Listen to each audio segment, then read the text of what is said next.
Good evening, good evening, good evening. Good evening, my love. Good evening, sis.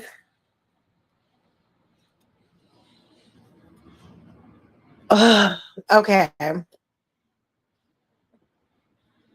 So I scheduled this live like on the 13th or something to talk about what happened. So this is a recap live. We're gonna like Sprite remix so much stuff. Good evening, sis. I have missed you. I mean, even though I talk to you like almost every day, I have still missed you in this format. So a lot has happened. Um, my mind is stuck with things like the endocrine system, the reproductive system, the AAMA guidelines, um, the Hippocratic Oath, the guidelines through the DEA, um, federal statutes, especially federal statute, I believe it's 18 USC 1035, which is basically about falsifying medical documents, um, just a bunch of shit that, oh no,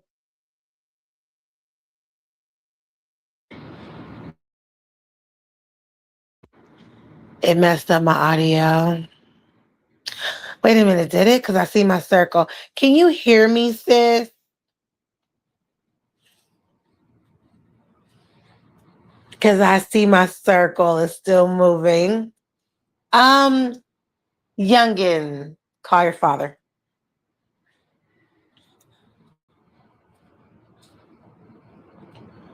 Okay, perfect. For a second, it messed up my audio. Hold on, everyone.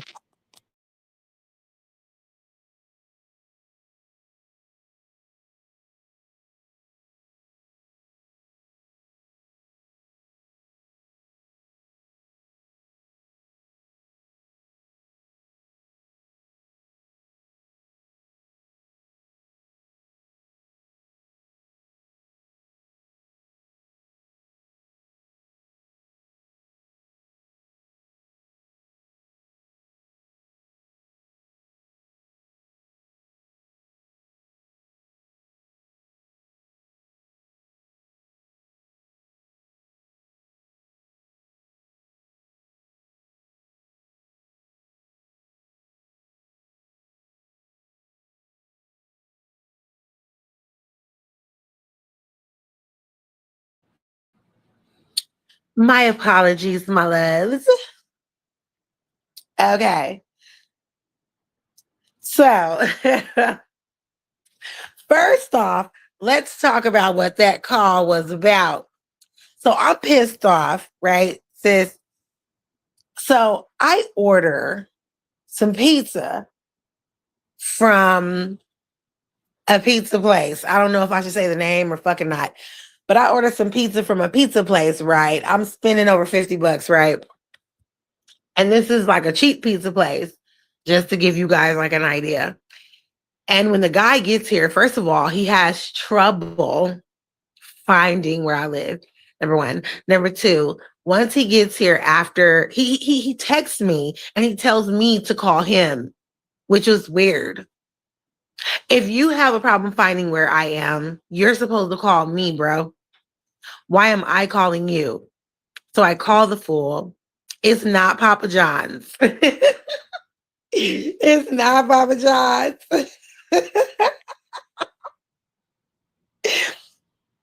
So, first of all, this guy is a joke cracker. Okay. Um, he's like can I ask you a question? I hope you don't take offense to it. And I'm like, what? And he's like, I hear your laugh. Are you related to Chanel West Coast? And I was like, what the fuck type of joke was that? So on the real, I almost took offense to this shit. You have to understand why I almost took offense to it. Okay, so I get it. They make you agree. Okay, so wait. Before I finish the story, I gotta get on this comment. So I used to fucking hate Domino's pizza. I used to hate Domino's pizza when I was like preteen or whatever, because they used to use like cornmeal. They used to dust their dough with cornmeal on the bottom. That shit used to do shit to my teeth and shit. So I was real pissed off about it. But as you know, Domino's doesn't do that anymore.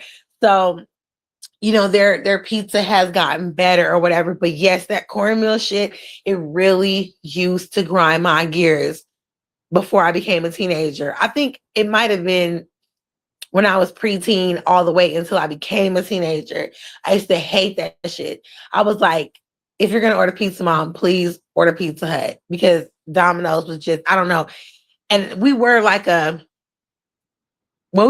Pizza Hut, Domino's ordering family. Since we're from the South, we have our pizza places and shit down there that we would eat pizza from, like Papa Murphy's and stuff like that, like Piccadilly's and stuff like that. But I think when we got here, we were ordering from like the places where kids would go.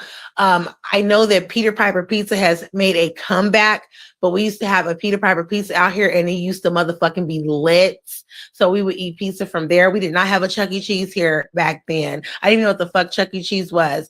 I just knew about Peter Piper Pizza and Pistol Pete's Pizza. Okay. I'm that Vegas. You feel me? I'm so Vegas. Okay. Um, that was something that my husband started here, and then like a bunch of hoodlums kind of like took it over and then tried to make it seem like it was their thing. No, it was my husband that started that I'm so Vegas trend. So let's just, and I got receipts with that. Yes, that was my husband back in the early motherfucking 2000, back in the 99 and 2000s, who started that trend. Anyway, so back to the story.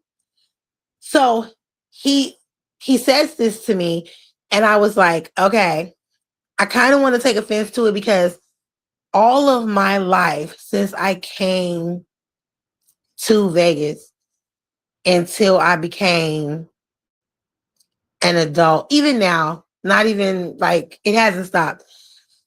If I'm having a conversation with someone over the phone, or I'm talking to somebody and they can't see me, they immediately assume that I am Caucasian. Um, I don't know where that came from. I don't know where that came from. Um, I had a friend who we were going on a trip to Cali, and I was going to meet my friend's family for the first time, like the majority of them. And when they talked to me over the phone, they were like, I saw a picture with her and her best friend. I don't know if it was you, because, the girl was Black. I was like, wait a minute, what happened? And they were like, are you Black? And I was like, yes, I am Black. I mean, if you want to get technical, then the answer to that is no. But yes. Like, if you're asking me like on the real, then yeah, the answer is yes, I am Black. But if you want to be technical about what I am, then no, I am not Black. My father was not Black. My father is not even from this country. But anyway, that's not the point. The point is that I am a Negro. And they were like, oh my God, girl, because you say I'm white. And I was offended. I was so offended. I was like, how do I sound white? I just was tripped out. Hey, baby. I was just so tripped out about this shit that I don't know. This has been happening to me my entire life when people hear me talk and stuff. I have had girls say stupid shit like she's trying to be white, all that stuff. And I've had to beat their ass. It, this has happened all my life. So when he said that, that's the first thing that I thought was like, Chanel West Coast. Chanel West Coast is a white girl. And not only is she a white girl, but she's a white girl. She is like Valley. Okay, so as you guys know, I call myself Valetto. Okay, so Valetto is Valley and Ghetto, right?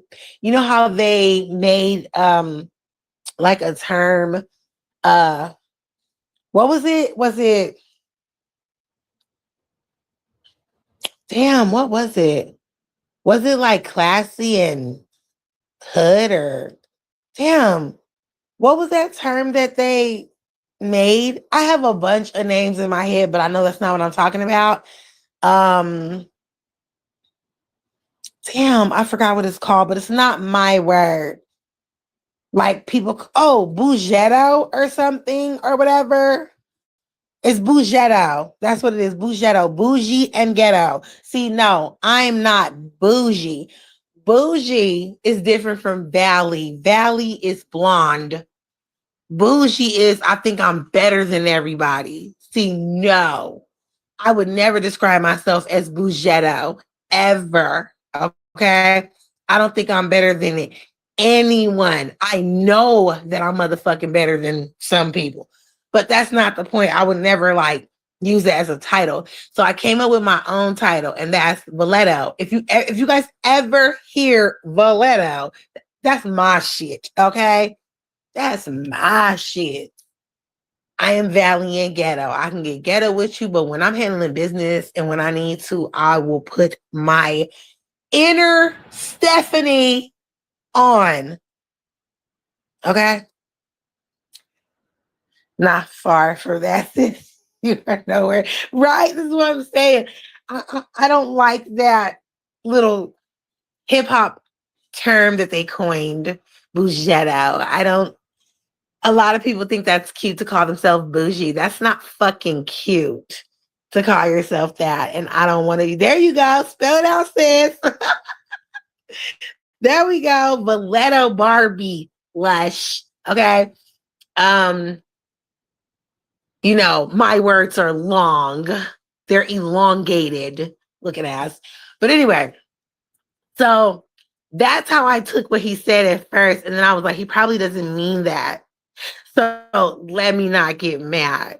He asked me not to get mad. So let me not get mad. But while all this is going on, I'm distracted and I'm not paying attention to how many boxes he's handing me. So he's giving me 4 boxes and then he's giving me some marinara sauce. So I'm not really even paying attention just because of the conversation that he and I are having. And then when he leaves, that's when I discover, hey, there's a fucking pizza missing. Like, wait a minute, I'm supposed to have 5 boxes, not 4. I'm supposed to have a specialty box, and then I'm supposed to have 4 regular boxes, even though it was a specialty pizza in one of those boxes. It was regular boxes or whatever. So I'm like, Sadiddy Jazz. So I'm like, what the hell? I gotta get my fucking pizza. Fuck the money. I want my pizza. So I call them and they're like, okay, so the delivery guy, you guys are going to guess who I'm talking about, but the delivery guy doesn't, like work for us. It's a service. You guys know what the service is. It's motherfucking DoorDash, Uber Eats, whatever the fuck it is. And is there any way that you can tell him what happened and he can run back here and he can bring you like the other pizza that you're missing? And I was like, he's gone. And even if he was here and I told him that he was missing a pizza, I'm pretty sure that his fat ass was not coming back because he was talking about how fucking hot it was out here and shit. It was a lot going on. Um, it was a lot going on. And I was like, okay, so like, do I need to give you my account? And she's like, oh no, we don't do that here. She was like, and I see you change your picture. I just noticed it. She was like, we don't do that here. So what I'm gonna do, just listen. Are you guys prepared for this shit? She was like, what I'm gonna do is I'm gonna write your name down. And what was the pizza that you were missing? I told her the pizza I was missing. And she's like, I'm gonna write the pizza that you're missing in your name. And when you call back in, just when you order again, just make sure that you let them know that you didn't receive one of your pizzas. And I was immediately, my ears closed, like, hold on, bitch. Hold on, bitch.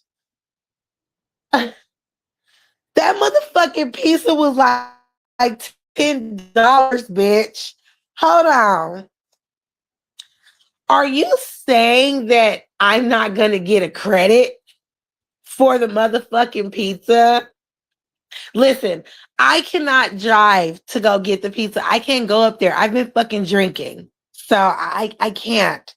Or else, you know what? I would have drove my ass up there and it would have been some bitches would have been handling that motherfucker. Like, bitch, is you tripping? You motherfuckers not finna steal my fucking money. So, and you know what I'm saying? Like, my husband is at work. So I'm fucking pissed.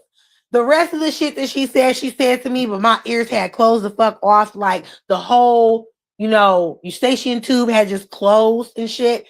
I was not trying to hear the rest of it. This bitch basically said she left a sticky note on their board or whatever at that little raggedy ass fucking place, and for a manager to see it so that they know that I didn't receive all my pizzas, so that when I order again, I can receive the pizza that I wasn't given. So let's do some quick math. Let's do some basic knowledge about motherfucking pizza places that don't have like a rewards program or real accounts like this bitch ass place does. Okay, I'll never order from the. I used to love y'all, but fuck y'all and y'all Jesus slipper wearing ass mascot. I will never order from you motherfuckers again. Let's do some quick knowledge. Okay, so nobody's saying that I'm going to order pizza tomorrow. I have enough pizza that's going to last me for 2 fucking days. I have no reason to order pizza, but that's not the point. Or else I would have ordered another pizza tonight and I would have had these hoes bring me my motherfucking pizza. That's not the point. The point is that without a royalty program, without a rewards program, without a sufficient way to record your customers, you guys cannot give me a discounted pizza. You can't give me a discounted anything. You can't give me a free anything, bitch. So that means you just stole $10 from me. And I can come, I can, put in my order. No, the only way for me to get my pizza back, bitch, is if I come up there and I just so happen to motherfucking put holes in y'all shit, which is not gonna happen. Or I come up there and I tell you guys that y'all robbed me of a pizza in person and make y'all make the pizza that you motherfuckers robbed me for and give it to me on on credit. Since you guys don't have a recording system, you guys don't have a way to keep your accounting together. I thought that was the most off-brand shit. So wait, so she basically stole your money or didn't credit you no pizza. Right. She said that there's no way. Now, check this out. I have an account. My credit card is on the account. How the fuck can't you credit me my pizza? Then she tells me her name is Blue, and I was like, Blue ain't no real fucking name. Bitch, are you dumb or are you dumb? You do realize, right, that I know exactly the time that I called. First of all, I took pictures of everything.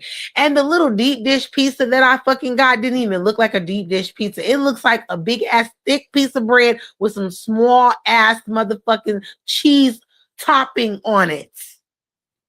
Everything was fucked up tonight.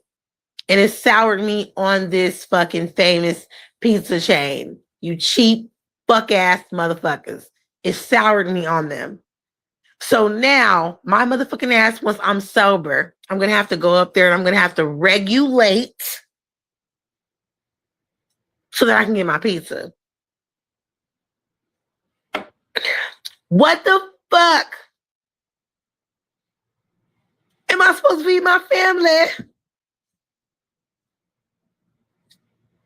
I came up here for some chicken and you say you ain't got no chicken. How am I supposed to feed my babies?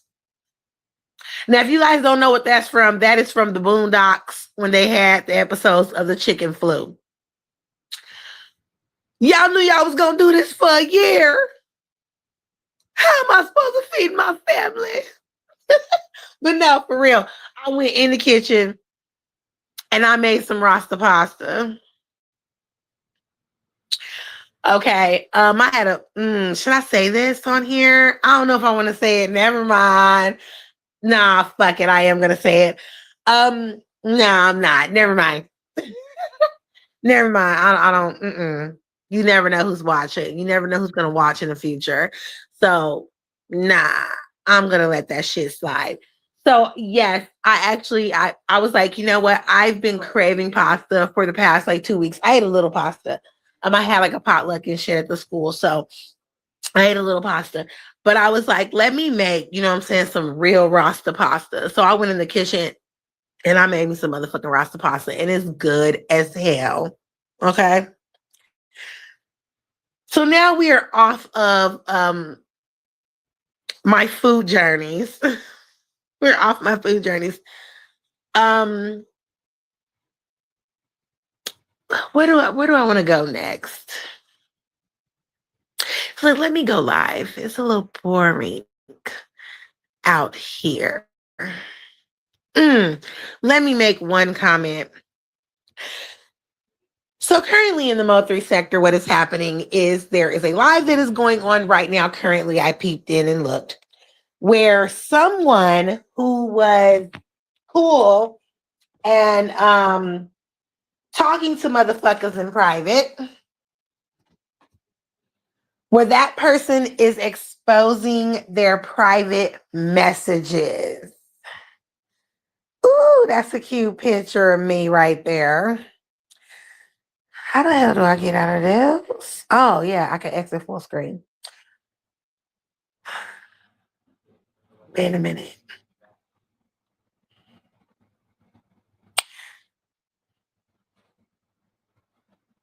Oh, damn. Did you hide? Wait a minute, y'all. Did you close all my windows? Jesus.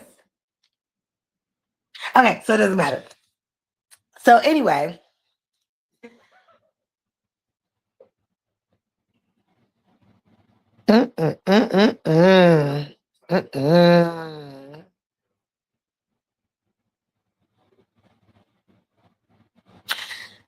So anyways, Sissy, I was dressed to the nines in that pic. She said I look good. Okay. Okay, so yes, there's a live going on where someone is exposing private Discord messages from a group of people. And this is what I want to say about it. People in that sector are so fucking gullible. They will listen to any fucking thing. Okay? They will listen to anything, they will believe anything, they will be on the side of anyone that they feel will pay them attention. I think it was one of these lives where I told the story about my teacher, about her um about basically the story that she told us was about her being gullible and about other people saying that she was really gullible and she was basically a pick me bitch. She wanted to be friends with motherfuckers and fit in so badly that they all got together and the group of girls made sandwiches and one of the sandwiches had like bird shit in it and they gave her the sandwich to eat and she ate it and it was like it was nothing. Like she didn't even notice that it wasn't like tuna or whatever it was they were eating. It was bird shit. And then they told her that it was bird shit afterwards. And after that, she was like really overweight. And then after that, she like went through depression and then she lost all that fucking weight. And it made her wise up to not trust people. So yeah, I love her. Shout out to my teacher. I fucked with her all the way until I was a grown up. Anyway, this was my teacher in middle school, okay? Real bitch. I told y'all who she was. She's the wife of a very rich motherfucker. I'm not gonna repeat that because I think I might have said too much. Um, in the live that I said something about. I ain't trying to be sued or nothing. Because I did mention that she was abused. So yeah, if y'all can remember that I said that, just know y'all know who I'm talking about. Anyways, yes, I remember telling the story. Yep. So not trying to lose weight. Yep. They played her and that made her open up her eyes to fakes, snakes, and rakes and all that other shit. And TD Jakes and all that other shit. So anyway, a lot of people over there are gullible as hell. And it doesn't matter who you believe or what side you choose. It's not about choosing a side. It's about having integrity. And a lot of people that come on this app don't have any of that shit. These are losers in lives. These are people who stay at home all fucking day, breathing hard as a bitch, sweating in between their legs and shit, barely wash their ass, wash it like once every motherfucking week and shit. Order food every motherfucking day, don't cook nothing, don't know how to fucking do shit. These people lose their kids and shit. They ain't got no hair because they don't take care of their fucking hair. Shit just fell the fuck out. They ain't got no edges, no nothing. Anyway, the point is that you can't change a dumb bitch from being a dumb bitch. It's so easy for me. And remember, I'm going to switch this up because every time when I say this, I do forget that a lot of you motherfuckers live in cornfields and I don't. Yes, baby. So I have to remember that. It's so very easy for me to go outside and get a fucking life. A lot of you can't. You guys don't have the nightlife that I have here. You guys don't have the niggas that we have here. You guys don't have ballers that we fucking have here. You guys don't have that type of shit. You guys don't have motherfucking boxers and NBA players and shit who approach you every day. They come up to you every fucking day, whether you are at work or you're just on the strip or downtown or whatever. You guys don't have that where you live. You guys live in hoods or you guys live in your little neighborhood and you guys don't never see nothing but a dog shitting in between the motherfucking crack of the sidewalk and the street. Okay? So you guys don't see shit like that. This is the first live y'all came back for the first time after I was able to come back. Remember that was a celebration of praise. Yes. Yep. You are right. You're absolutely correct. The Ink Block Live. Yep. She knows everything. She knows everything, people. Okay. She be on it.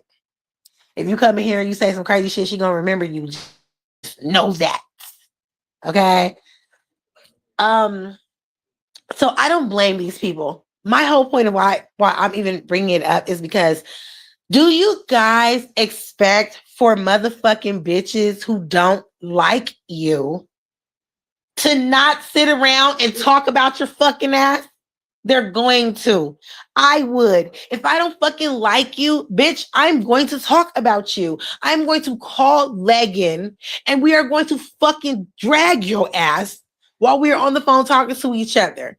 All I'm seeing over there is a chat full of bitches who don't like a certain group of bitches and they're talking about them. This is the internet. You guys don't have no content over there in the Mo3 sector unless you fucking beef. Period. So, how do you guys expect the beefs to start? I mean, are we going to be honest or what? There's a lot of you guys who had bright stars in the beginning of your YouTube career, and now y'all dim. How do you think you keep that fire going? By starting shit with other people, by talking about other people. So you mean to tell me that you guys find it weird that a group of bitches that y'all know don't like y'all has a group chat where they're talking about you, where they're discussing you, where they're looking at your lives and pulling it apart and breaking it down? You guys are on a whole bitch's live, dude.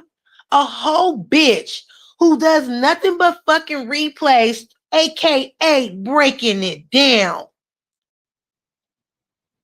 Why are y'all? I understand that y'all fucking stupid, but why are y'all letting yourselves be gaslit like this? How is what the fuck y'all talking about over there tea? It isn't. We all know them hoes don't like y'all. Period. We know that. So what was like I'm so confused right now. What was informational about the live? What is honestly fucking tea about the live, bro? Nothing. Nothing.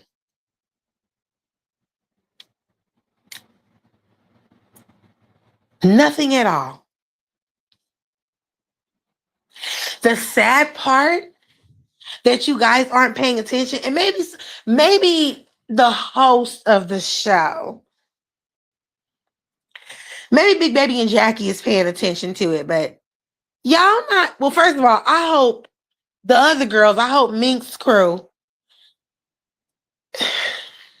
I'm just leave that alone. I hope they're paying attention to the fact that 88 planned on doing this to y'all, regardless if y'all got into it or not. She planned on this. Listen to how she's responding to some of the stuff you guys are saying. Listen to how she's talking in the chat with you guys. Like she's trying to stay away from being messy.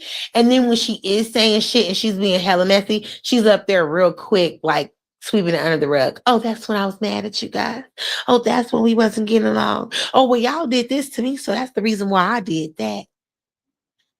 I'm sorry. The biggest snake is the motherfucker who snakes out motherfuckers that they was cool with. Sorry. I understand that a lot of people on this motherfucker use people, and I know that's what they're doing over there. That bitch is so stupid. They just using her for content because they don't have none. They have nothing to go live about over there. This is just another thing to go live about.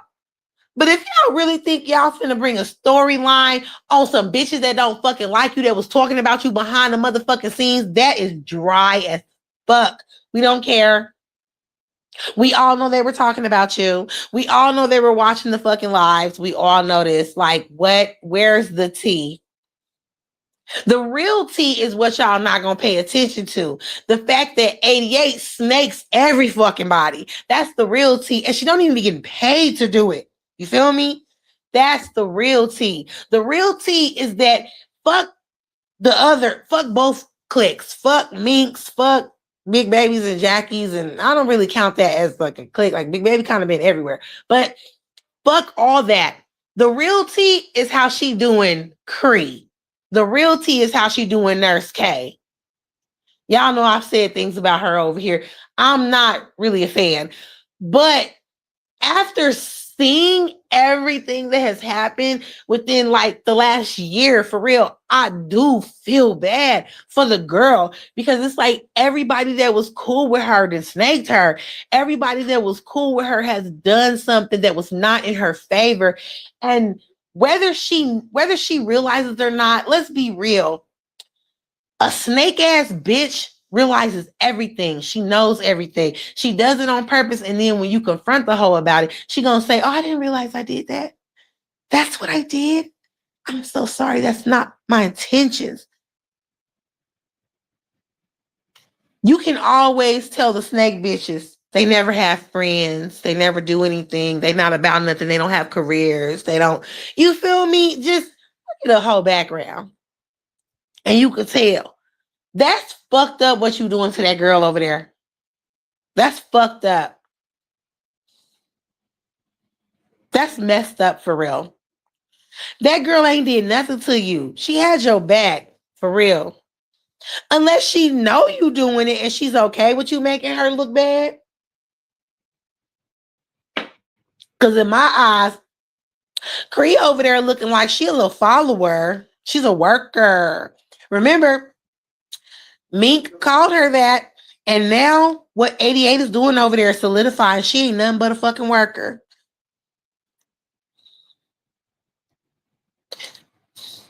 Dude, just what day before yesterday, Brandon was live and she was in his fucking live.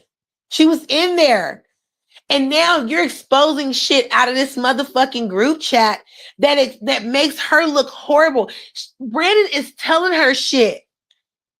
88's baby daddy's Brandon, the captain, is telling her shit, and she's repeating everything that this man is saying to her in the chat.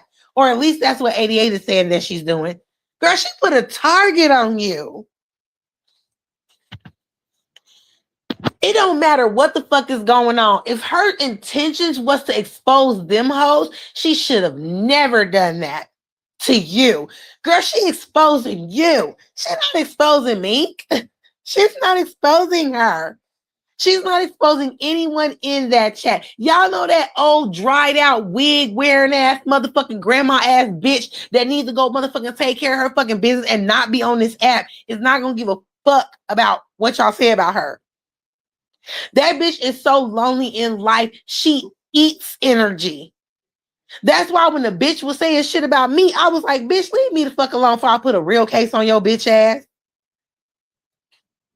Ain't come here or nothing. Bitch, I don't play. When you threaten the fucking life of my unfucking boring bitch, when I see you in life, bitch, it ain't gonna be hands. It's gonna be death. I'm gonna put a hole in your motherfucking head. It was too many people waiting for your ass to come to this bitch. We is not playing with you here in the 702. And I'm not finna motherfucking play patty cake with no bitch online. Sorry. I'm too young to do all that. But that evil ass motherfucking the nun looking ass bitch is not going to care about what y'all talking about when it comes to her. She's not going to care. So you're not exposing her for sure. The only person that's being exposed in that shit over there is Cree. And that shit's not right. That's why you can't trust nobody on this motherfucker. This person right here, that is it. That's the only person I trust. That's it.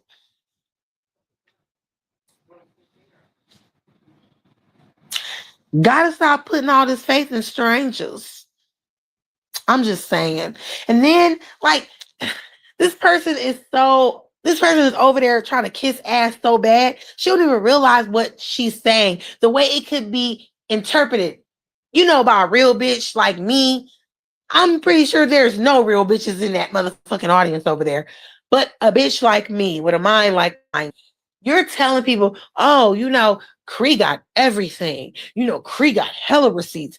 If Cree wanted to shake up some shit, no, matter of fact, if Cree wanted to shake up the whole Moultrie sector, she could. Why are you telling people that this girl is a fucking reporter? Why are you telling people that this bitch only hang around motherfuckers so she can get dirt on them? You don't have to tell me that. I already knew that, baby.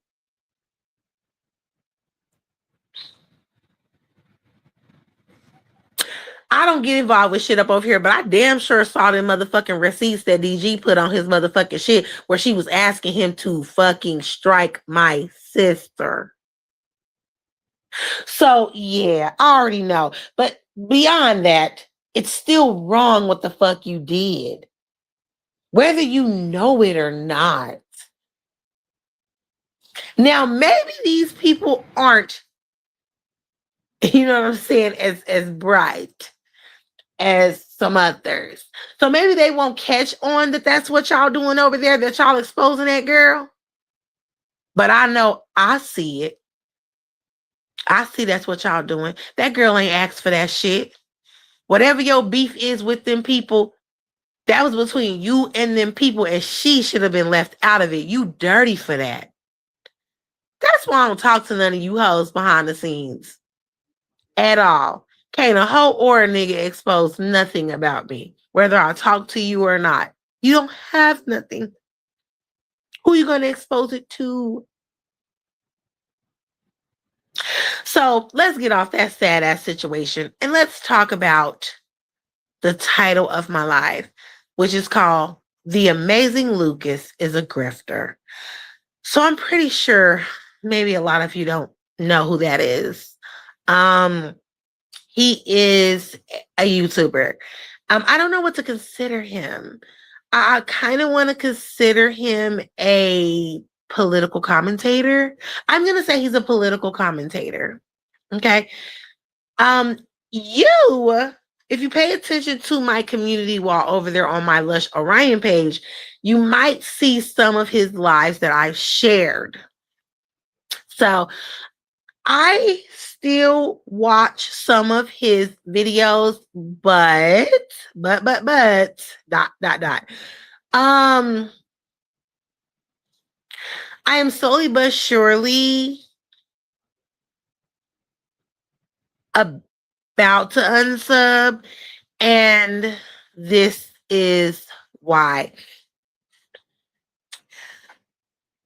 When you start talking against Black people, or you start you start saying certain things against Black people, and that is the reason why I even gave you support in the first place, I will pull my support from you.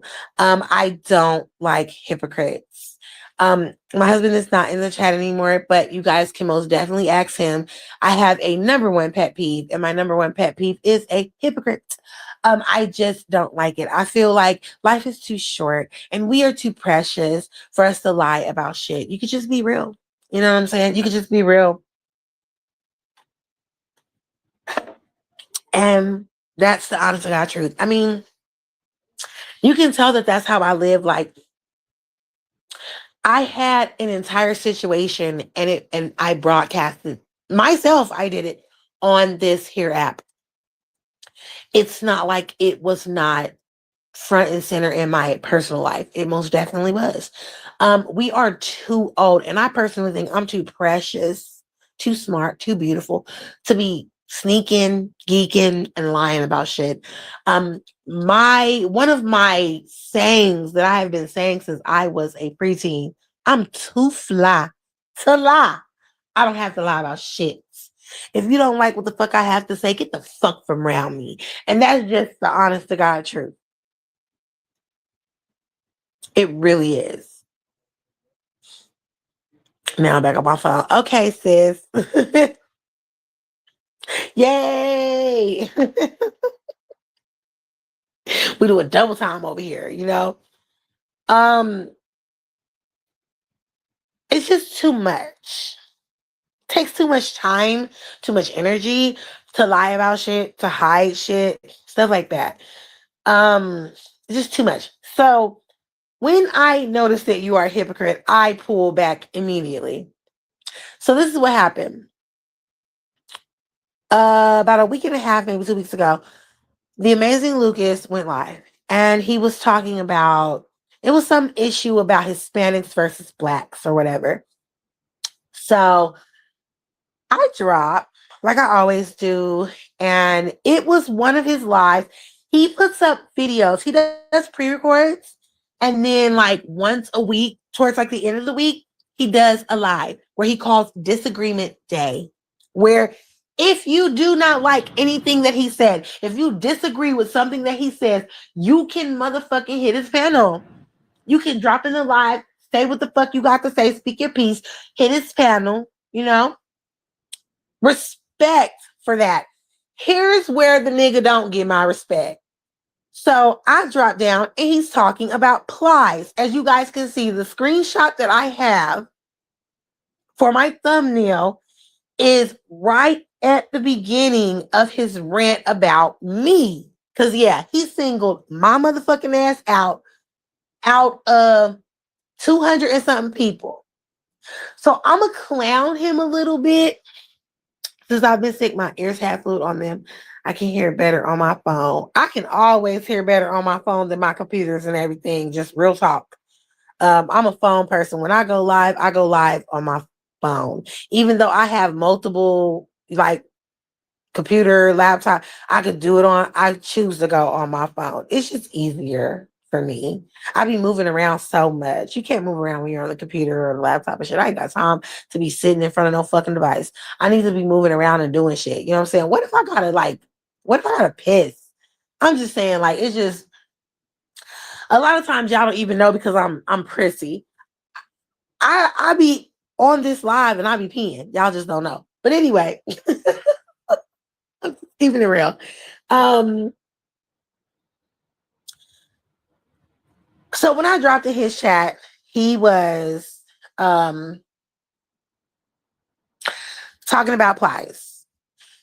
If you watched the video that Plies put up, basically Plies was talking about, he was talking to Hispanics and he was like, I have a question. I just want to, ask you guys because I'm confused now. Back in the day, I used to know like wholeheartedly what side y'all was on. And now I'm confused about what side you guys are on because, this, that, and the third. So, as a person, I won't lie. When I fill out paperwork, there's a place where you fill out what your race is, and there is a place where you fill out like ethnicity. So the place where it talks about your race, it has a number of races mentioned. Black, white, or it might say African American / black, white. It will say Pacific Islander, Indian, it'll say Asian, it'll say Latino. I think it will say Latino, not Hispanic. It will say Latino or Mexican or something like that. And then it says other. So normally what I do when I have that in front of me and I fill it out, I always check other. I think on one of these lives I explained to you guys why I do that. I always check other. And it's number one, I check other because I am other. I am a multitude of races. I am multiracial. So I do check other for that reason, but I check other because my father told me to check other. And then in the space that it provides, you put one of God's children. So that is what I do. Like, no bullshit. That's what I do. I check other. And if there is a space that is provided right there, I have done a many of them Caucasian. Right? This is what I'm saying. Check this out. Like if you feel comfortable, start doing this shit. I check other. And in the space provided where it says other, I put one of God's children.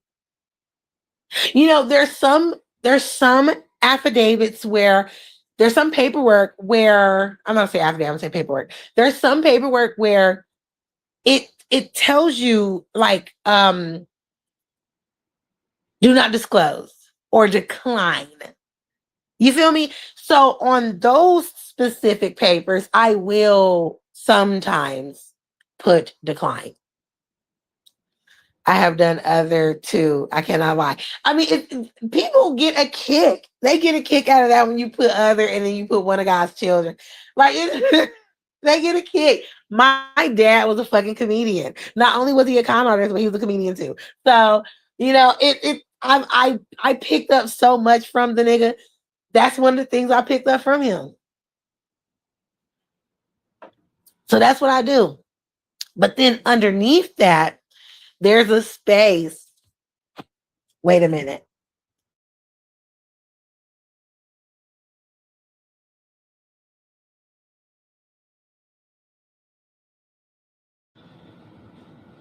My apologies. I have to blow my nose. So underneath that, there's a space that asks you about ethnicity. It asks you, are you non-Hispanic or are you Hispanic? Now we all know there are many ethnicities. Why they only ask you for that ethnicity, I don't understand. There's a lot of people who do not understand the difference between race and ethnicity. If you are a Spanish speaker, if you call yourself Hispanic, you are speaking about you're speaking about your ethnicity. You are a Spanish speaker. But if you're talking about race, if you say you are a Spaniard, if you say you are Honduran, if you say you are Argentinian, if you say that you are Puerto Rican, if you say that you are a Cubano or a Cubana, if you say that you are Mexican or Mexicana, one of these motherfuckers, you are speaking about your race, not your ethnicity. Okay? So in the Black community, we do have this thing where there is a divide, where a lot of us, I stopped calling myself an African American when I was in my late teen years, like 18, 19, damn near an adult. I stopped considering myself African American and I started calling myself a Black. Now they have a defined term for us. It's called SBA, a foundational Black American. Even though my family on one side traced our roots back to Africa, the other side is not from Africa. It's not. Well, we're talking about my grandparents. I'm not on my mother's side. We're not talking about my father because yeah, they ain't Black. Those are some Cubanos. Okay. So, like I said, and not Black Cubanos. Okay. So I get that. But because of that, I consider myself FBA, not African American. Okay. So this all ties into what happened over there at Amazing Lucas's shit. So, anyway, this is what he was talking about. And instead of him focusing on the message that Plies was talking about, instead of him paying attention to what Plies was actually saying, he paid attention to how Plies looked. He paid attention to his appearance. And all I said, there was 200 and something people in the chat. Now, I could point out multiple people from the Mo3 sector that get way more people in their chat than that. This motherfucker got like over 100K. So he definitely should be, like I said, I don't want to clown him because at this time, I'm still a supporter. So I don't want to clown the nigga down to the ground. But baby, for the amount of subscribers that you have, baby, your life should be lit. Your life should be popping. And they're not, because he drank all the time and didn't care what he said in public. Girl, my daddy too. Mm-mm. So your daddy was a clown. He was a comedian. No. You say your father-in-law was. Yeah, my dad always had something funny to say. Always was a joke cracker. But he was a con man too. That motherfucking nigga could get a bitch's whole life savings from her in a week.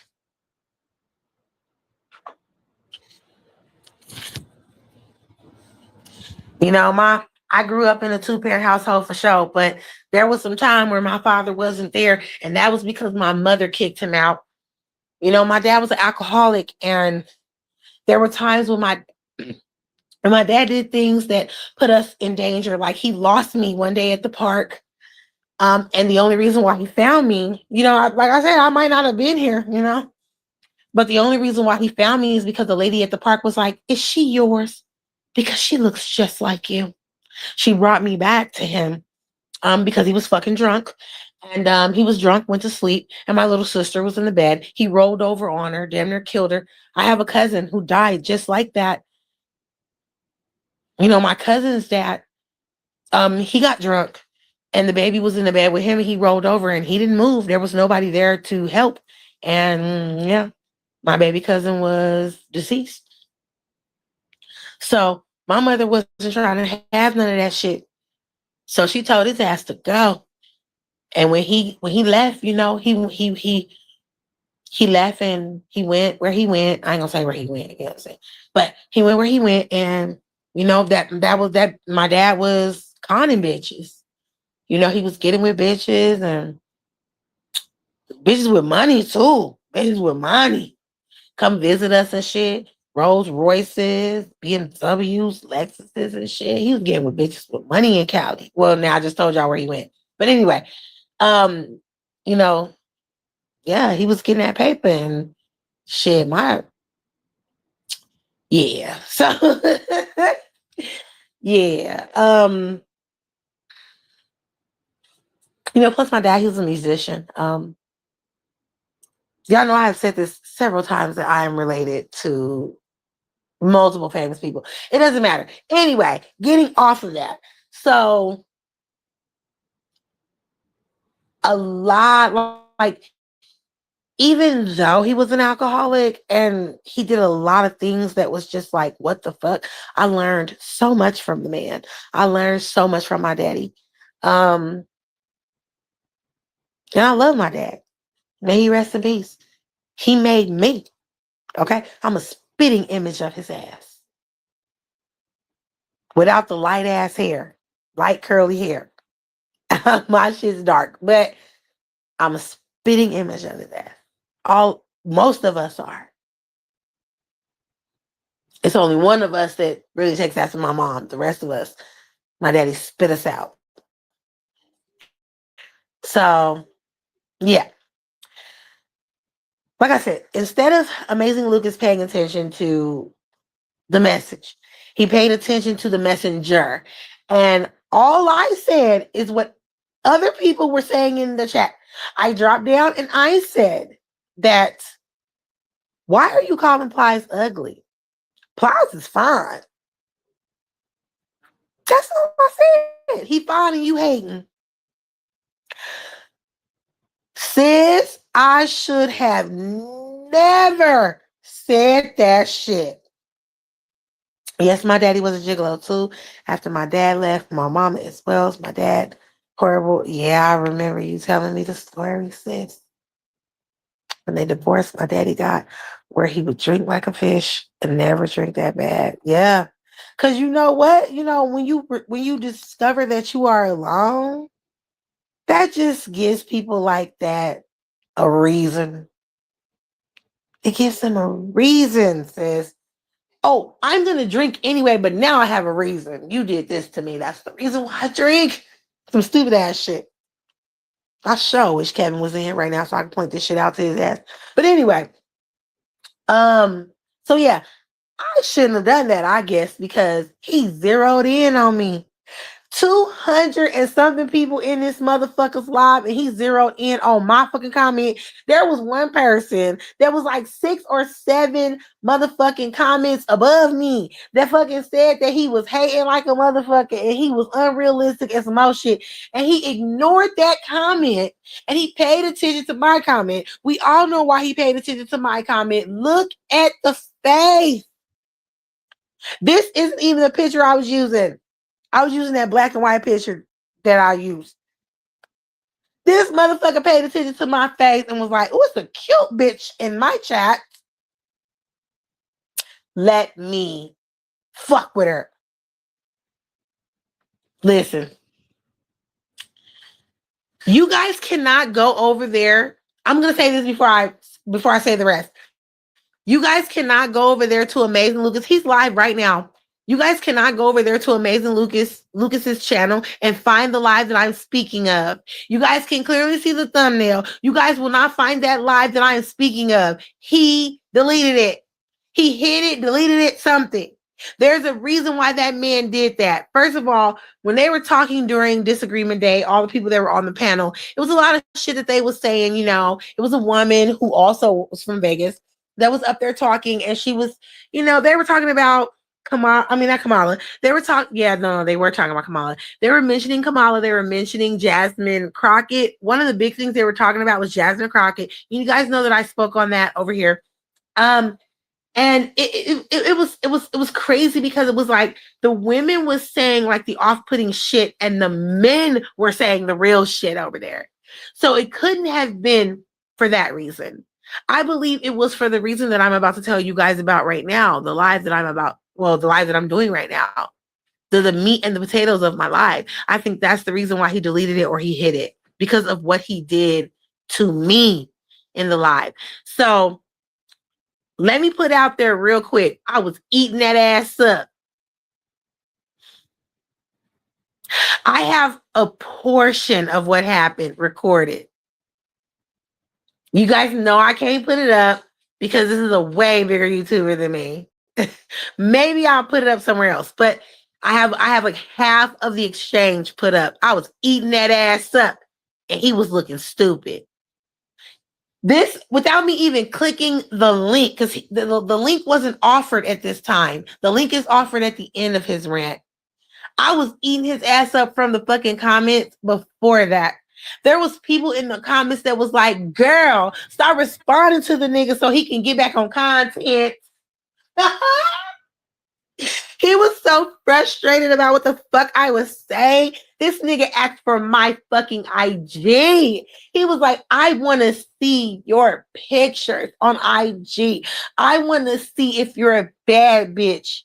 And my response to him was like, I am a bad bitch to the motherfucking nigga whose last name I carry. I don't need to be a bad bitch to none of you bad built, ugly ass, broke ass fuck niggas on this app. Why the fuck would I give you my IG? All you gonna do is just go on there and see a bomb ass, cute ass bitch and say I'm ugly. There's gonna be hella people in the chat that's gonna say she ugly, my nigga. But you're gonna say it because you want that get back because I roasted your ass in your chat. That's why. And you still ain't take off that hat, my nigga. How are you gonna talk about Plies' fucking hair? Take off that hat. Let's see yours. Because you don't have none. That's why. That's why. Plies wasn't giving advice to anyone. He said, the only advice I take from Plies is some dental advice because he has, pretty teeth. He's not giving your broke ass no advice. That's the nigga that's probably got about maybe 20 times more money than your ass got. I don't think he give a fuck about you. Like, it just was crazy what he was saying. Plies is an adorable ass nigga. It was just crazy what he was saying. Like, all I said is that Plies was fine. He was hating. So listen to what this pro-black man said to me. This pro-black man said that because I said what I said about Plies, that I must be from a fatherless home. So my reply was, no, bitch, I had both parents in the home, 2-parent household. Try again. You know what he said to me? Just for this situation, I wish I had a bigger platform. He said, well, school shooters have a 2-parent household as well. What does that mean? Wait a minute, ho. You just said that I came from a single-parent household. You saying that my taste is bad and I came from a single-parent household. Now that I told you I came from a 2-parent household and I told your bitch ass to try again, now you're going to say, so what does that mean? School shooters come from 2-parent households. These white shooters that shooting up school come from 2-parent households. Okay, which one is it? Is the 1-parent household bad or is the 2-parent household bad, bitch? I'm confused here. I love me supplies. This one's like, I am so confused here. You are a city ass bitch nigga trying to talk about one of our country beloveds, one of our Southern classical greats. Fuck you, nigga. I don't care about you. Okay. I'm going to defend. Okay. I'm going to defend. I'm just being honest. It's a lot of crazy people. I don't like a lot of shit Kevin Gates do, but that motherfucker from the boot, I'ma defend regardless. Fuck these citified ass. What do they call them? These damn, I forgot what they call him. You know, back in the Western days, what they called us the city people. You damn city slicker. I don't give a fuck about your ass. I don't care if I live in the city right now. I don't give a fuck about your ass. Right, talking all that mess. Not only did he say that, he used every trope, sis. He used every stereotypical trope on me. I couldn't believe what I was hearing. That man said that Susan Thatcher was made for me, and then the motherfucker tried to say I was on government assistance. I said, wait a minute, bitch. First of all, you don't even know who the fuck I am. Why would you say that? All I said is that Plies was sexy and you was hating. Why would you go that far to say that I was on government assistance when your bitch ass is on here all day doing videos? You should know the demographics. You should know that there are more Caucasians on government assistance in this country than any other race. You should also know the point of government assistance. Why would you assume because I'm a Black woman? Now, I don't know what he assumed because, like I told you, I used that black and white picture and I kind of look a little Asian in that picture. But why would you assume that I am just some hood rat ass bitch that's on government assistance? I said, oh, stereotype number 2. And you're wrong, bitch. So what I tell him is, I have a medical degree. If you let down your link, I'll gladly come up there and show it. Do you know what this man did? Instead of him dropping his fucking link and letting me come up there and show my degree, this motherfucker fires back at me and says, what kind of medical degree do you have? You got a medical degree to push a button in radiology? What? Sorry, y'all. I fell the fuck out. I fell out. Yes, girl. Yes, sis. Okay, wait a minute. So let's do some knowledge real quick. Let's do the knowledge real quick. Okay. Let's see if we can name together all of the medical degrees that you can hold. Let's name them. So wait a minute. Do they have a degree in radiology? No. No. Do they have a degree in no, let me say that different. Let me say that different. Do they have a cardiovascular degree? No. Do they have a respiratory degree? No. Do they have a nervous system degree? No. Do they have a circulatory system degree? No. Do they have an endocrine system degree? No.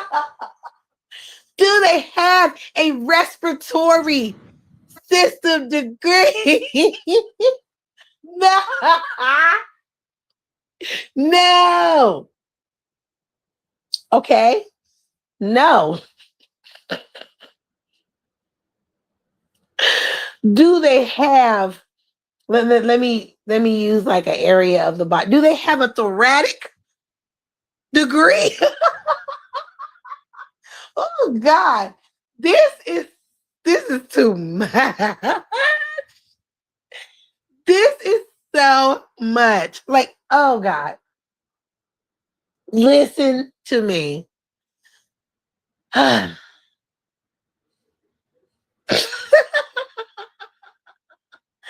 Jesus.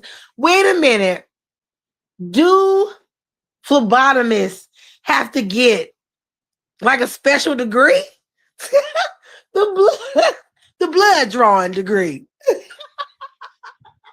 Wait a minute though. We're gonna all turn into Scarlet. I don't know if you guys, play Mortal Kombat. You guys know that I am a gamer. We're gonna turn into Scarlet and we're gonna go get our blood degree. The fuck? Do they have a degree in housekeeping sis? Oh, this dude was tripping. So you really gonna sit here and think you finna burn me by not having knowledge about what I just said? The way medicine works, and listen, nurses, doctors, they don't know everything. Okay? But what I will tell you is this. You need a degree, and then you can branch anything off into a specialty. I have a medical degree. My specialty is radiology. I have a medical degree. My specialty is cardiology. I have a medical degree. My specialty is within the respiratory system. I am an ENT. I'm just saying. I have a medical degree. I am a podiatrist. I have a medical degree. I work in phlebotomy. I have a medical degree. I work within the realms of mental services with my medical degree. Do you understand what I'm saying? I have a medical degree and I am what I want to be. Yes, ma'am, a neurologist. I work in neurology.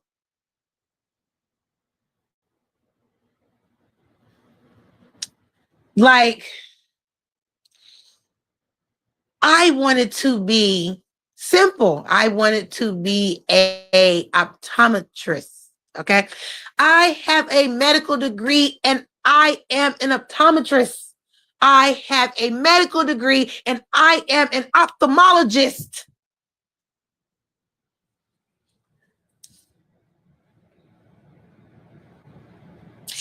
This nigga was stupid. You know what? I'm not even going to do that. That's not right for me to do. I'm not going to call him stupid. I'm going to say he is uneducated when it comes to the medical field. For you to not have a comeback when I said I have a medical degree,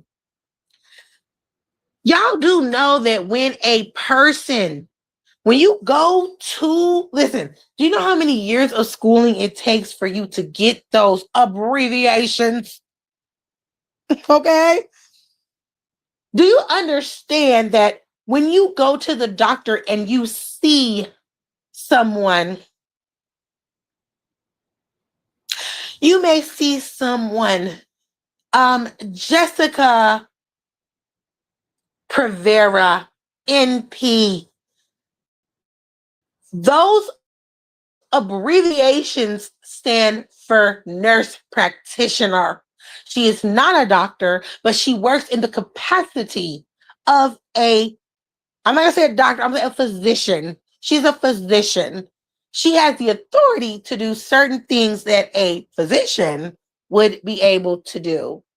She can see you and treat you. She can diagnose you. That nurse practitioner holds probably several degrees. When you go to the doctor and you see your doctor and your doctor's name is doctor, let's get this straight, because for some odd reason certain sectors in this bitch don't have this correct. You see your doctor and your doctor's name is Dr. Brian Smith, MD.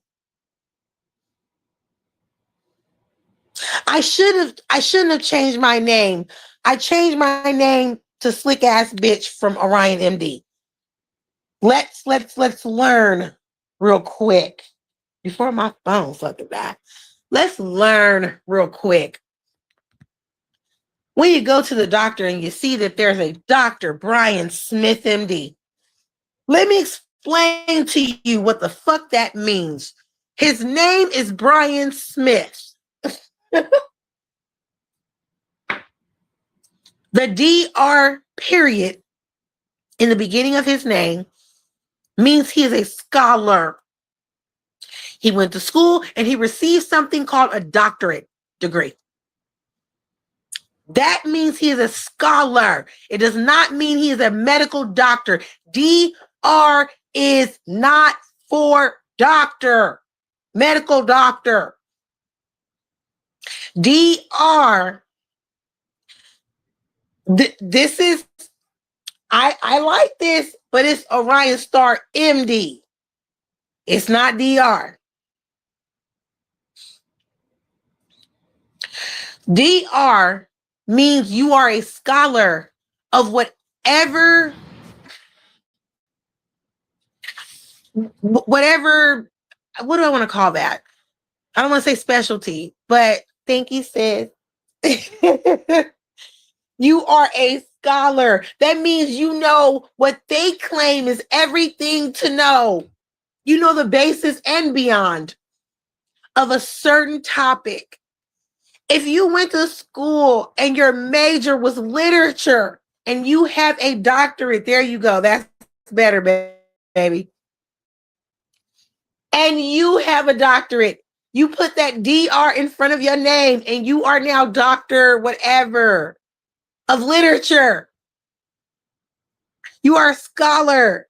You are what they call a know-it-all. You feel what I'm saying? That's what you are. This is why you guys see famous people getting honorary degrees from these colleges and they are now calling themselves doctors. The motherfuckers don't know a fuck thing about medicine. That is not for medicine.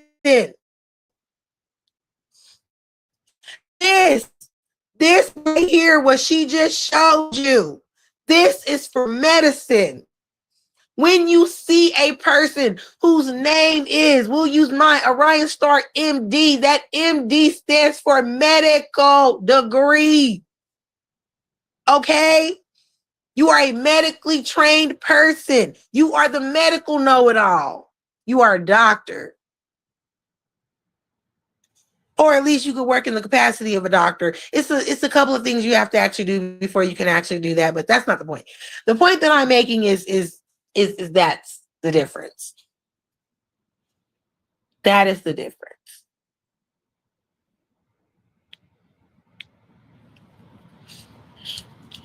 Most doctors have both. You know how long they have to be in school, bruh? Most doctors have both. They have both abbreviations, the DR and the MD.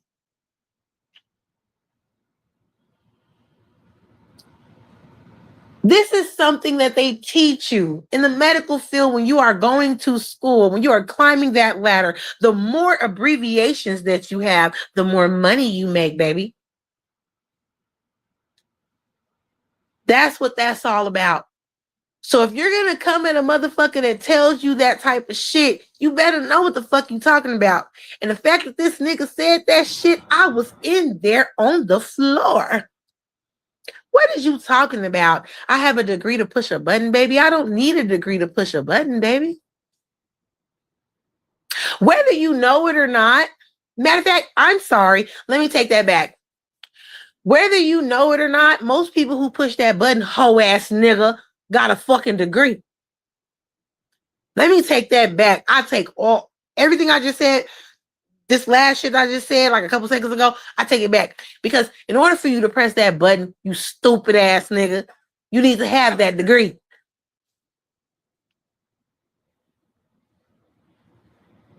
Lab techs are only authorized to do certain things. We have guidelines. Lab technicians, and I'm not lab technicians, I just said that. X-ray technicians are only allowed to do certain things. It depends, sis. It depends on what you're learning. But I could tell you one thing. If you want a degree, the easiest degree you could get is within 2 years. That's your associate's degree. And the next step up from that is a bachelor's degree. So you see how many years you got to be in school. That's a 4-year fucking degree.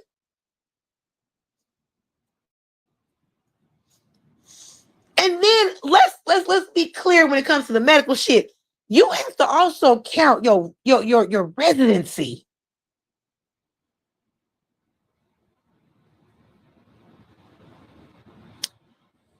Man, look.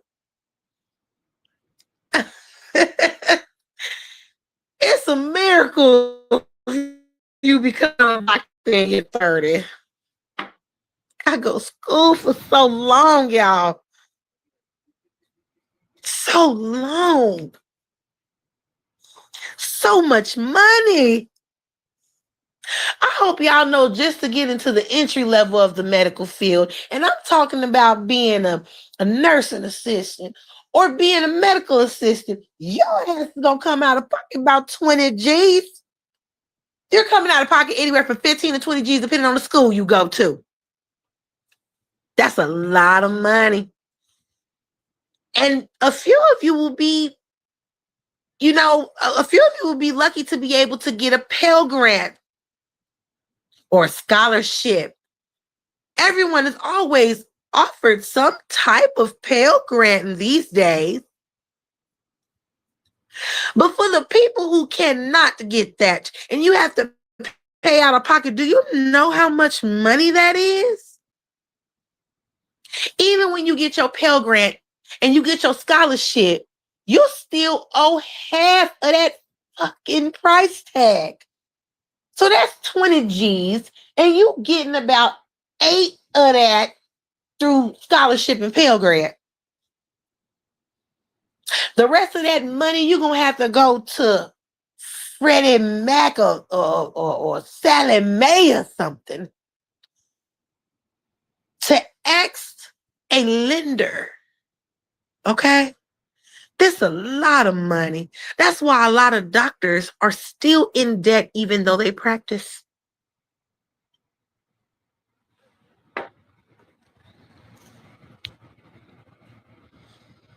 Yep.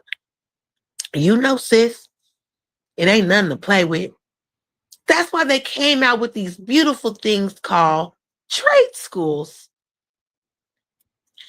Cuts down the time a little bit. And it's a little bit less money. In some of these programs, you could become a nursing assistant within 3 months. 3 months. Less than 10 G's.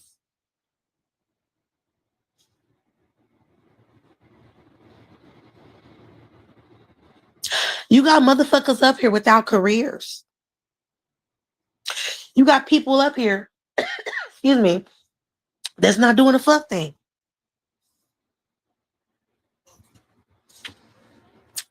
Yes. Yes. And there's people who go to community colleges, like out here. They offer a nursing program in the community college out here. And there's a lot of people who may not qualify for financial aid through the government. They might not qualify for a federal loan. So you know what you're going to have to do? You're going to have to make arrangements within the school. And you're going to have to pay out of pocket. About the lowest that you might pay monthly is probably about $50 monthly. Could you imagine how many months it costs? 10 G's. Can you imagine how many months you would have to pay? When I got my start, I got all that. And I had to pay about half of it back. And you know what I did? I got kids, baby. I got that income tax, my nigga, and that shit was gone. I paid that shit quick as a motherfucker. My first round. I didn't want to have no debt because I didn't realize that you're going to be in debt. If that's the career that you want, you're going to be in debt. You're going to have to keep up with that shit.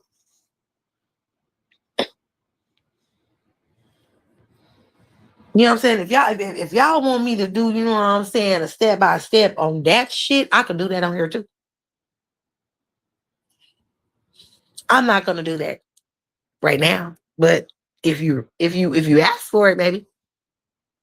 The whole point is that the stereotypes that was used against me in this man's life, I couldn't believe he did it because of who I thought he was. He didn't stop there either. After I said what the fuck I said about him about the medical degree shit, he then went in to try to talk about me being basically a single parent, probably having a bunch of kids, sleeping with a bunch of niggas, and all this other shit. And I'm like, dude, you are wrong about everything you're saying. I have a whole fucking husband, man. Like, I can have whoever the fuck I want to. And this is a nigga I chose. And to be honest with you, even though this is a nigga I chose, I can still have everybody that I fucking want to. Fuck you talking about? You are wrong on everything you said. Everything. Just stop with the stereotypes. Drop the link, my nigga, and let me up. So we could talk to each other and so you could drag me to my face. And so I could drag your punk ass to your face. Because I think you're a twink. Because the first thing I was going to say when I got up there was I was going to literally talk about your sexuality and how you bend in your motherfucking hand when you fuck. Since you want to talk about stereotypes, take that hat off, bitch. That's the first thing I was going to say to the nigga.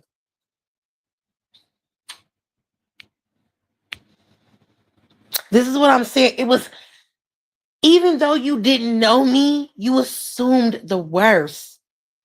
And okay, and matter of fact, let me clarify that.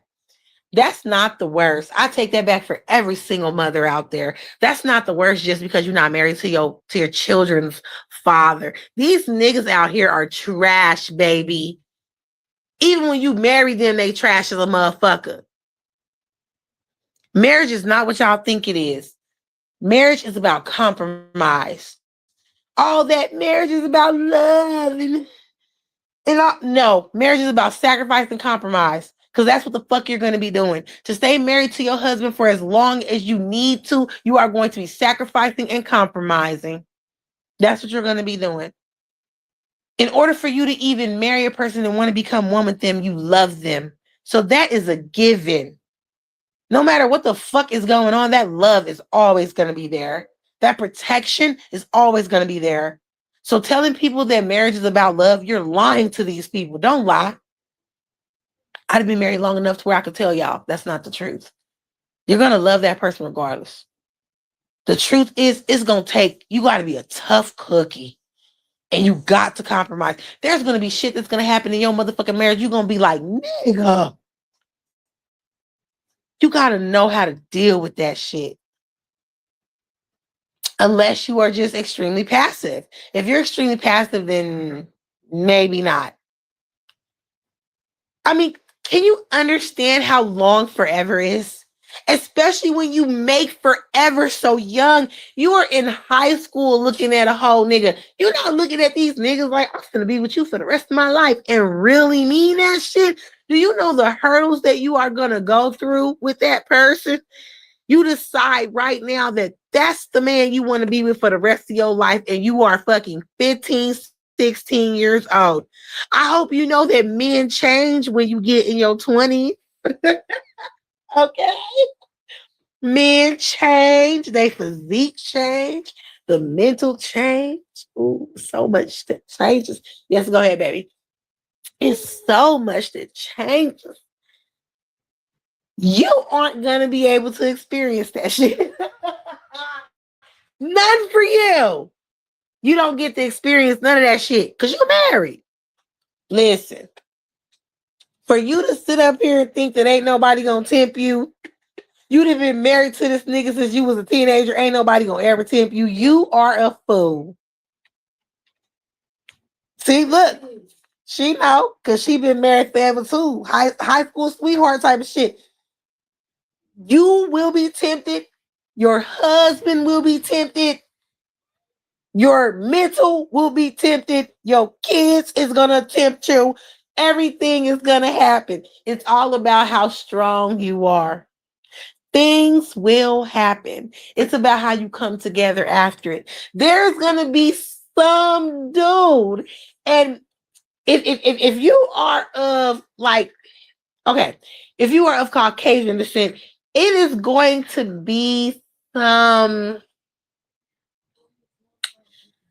hold on. Like, for some of you, it might be some like jelly roll type of nigga. But you may come up to like a Garth Brooks type of dude. Like he real country with his shit, just sexy and tall, dark, handsome, just real southern, deep fried. Ooh. Anyway, he is gonna approach you and ooh, he gonna spit all the game, all the country game. He's gonna be like little Philly. You gonna come up to Cesar Chavez for you Hispanics, okay? He is gonna say, mamacita, muy bien. He is gonna call you beautiful.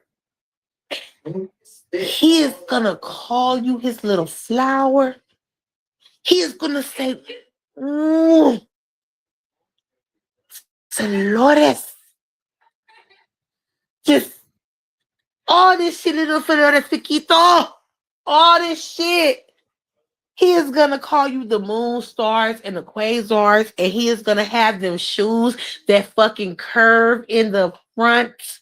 He is gonna know how to ride a fucking bull, okay, with the greatest of ease. That motherfucker is going to drink fucking Dos Equis and all the fucking cervezas. He's going to know how to put that motherfucking pollo on a fucking grill, okay, with all the spices and everything. He's gonna make the bombest motherfucking taquitos and quesadillas and tacos and burritos and all of that shit.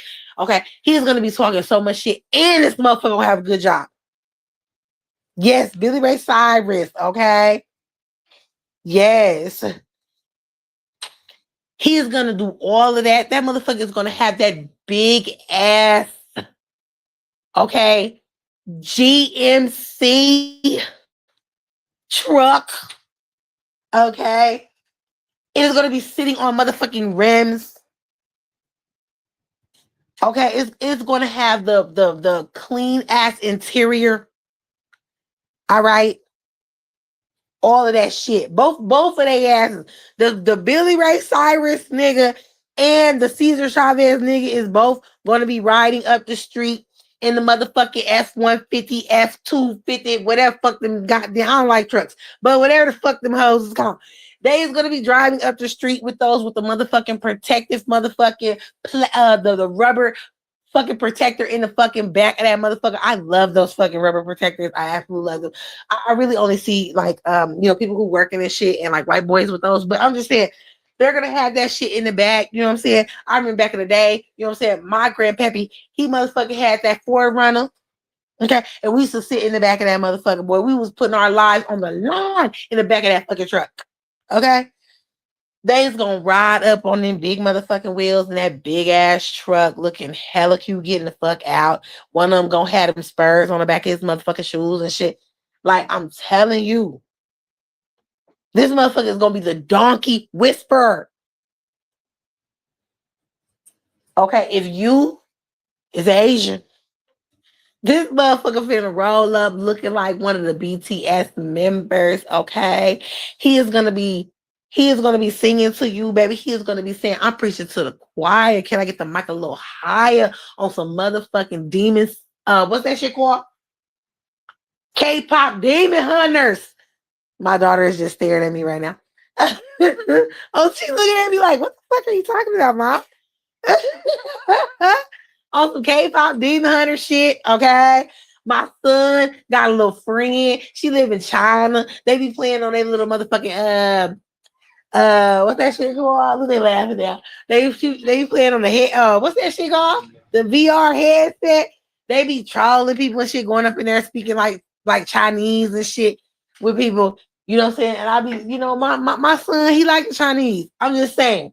Uh, you know, he gonna come in there all smooth and stuff. He gonna be looking like Yakuza and shit. Like, oh my goodness. It just he is gonna have a bang he gonna be bang yanging better than you.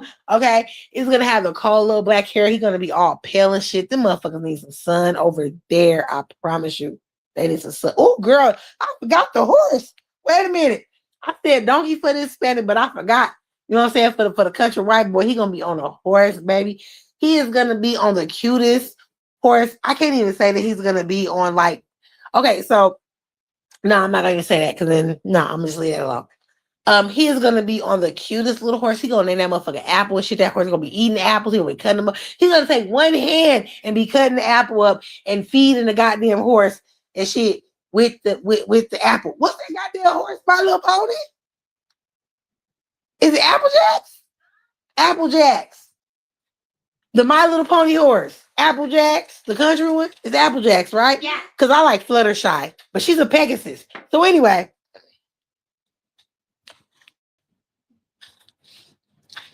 my hubby had a Dodge Ram with the rubber band liner. Let's go.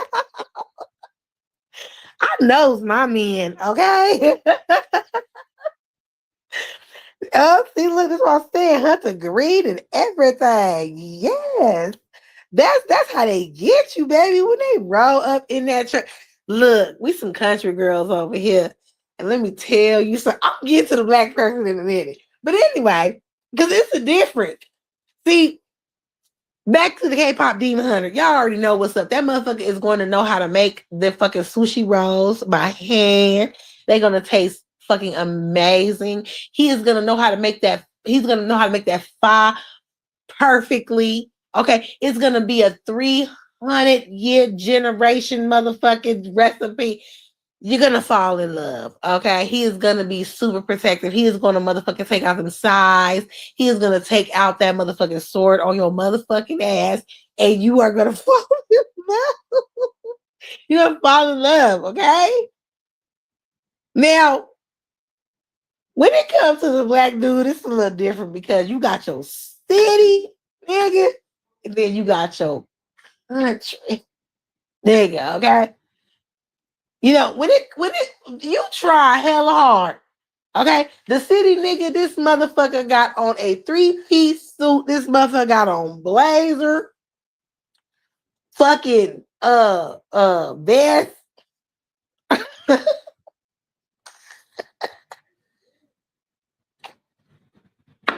This nigga got the patent leather shoes on. All right. He's coming to the door, ringing the doorbell, walking you to the car, opening up the car door. Okay. Like you one of the great ones. If y'all know where that came from, yep. Yep. Anyway, um, that type of shit. Fuck him. I'm putting him out there. Fuck him. Now, now, okay, there is a difference with us, you know. At least when you dealing with the Caucasian, when you get a hood Caucasian nigga, it's kind of the same when you get, well, no, I mean it's kind of the same. Like you get a Caucasian that got money, you know, he want to put on the suit and the suit and tie, and he wants to have, you know, take you to dinner and all this other shit. But still though, the hood Caucasian be trying to do that to you too. He's just gonna go where his money is gonna allow him to go. See, with black men, it is different because when a black man got money, like he wants to show off that he has money. He wants you to think that he just has the world wrapped around his feet. I mean, all men do this. I'm just talking from my own personal experience. Just don't get mad at me at what I'm saying. The rich motherfucker that I know in my life, he a little bit on the bummy side. But anyway, look, okay. This the richest nigga I will ever know in my life. When your daddy is worth 250 motherfucking mil, okay. Yeah. Them motherfuckers don't do shit like, oh, let me put on a suit and tie and take you. No, that motherfucker is the same nigga that I motherfucking knew when I was a teenager and shit. Okay. He is a regular smeckler dude. And his daddy is a regular smeggler dude. Okay. But that nigga got money. They living in a $1.7 million house. Anyway, but yeah, when you get to a little country dude, ooh, mm, mm, mm, mm. I'm talking about with values. Okay, this kind of goes the same for like any race, but uh, you know, with values and shit. He gotta have values. Do you hear me? Oh, uh, I would tell a story, but I'm not gonna. There was this boy that I grew up with. He was like my best friend. My family absolutely loved him. You know, they was raising him with values and shit. He used to come over every weekend and stuff. He taught my brothers how to backflip and all the rest of that stuff. But it don't matter. Anyway, let's get off that shit. I have a husband. But yeah, my husband a city nigga. Anyway, yes. Oh, he is gonna be out there like working in the garden and like working in the fields and shit. He ain't got no shirt on. Oh, he gonna be all sweaty. And I love me some chocolate. Oh my God. Just I don't like no physical ass nigga. Anyway, oh, he's just like so chocolatey. Like, oh, I'm thinking about Queen Sugar right now. Oh, just his hands look like he been working just like all his life. He got on these boots. Like, some of them niggas be having on some tight ass jeans, and I don't fuck with this shit. Y'all fuck with that. But I'm okay with the sort of kind of loose fitting boot cut jeans. We're okay with that. Be okay it. But they be always having like tattoos like on they like forearm and like where mine is and shit. And they head, oh God.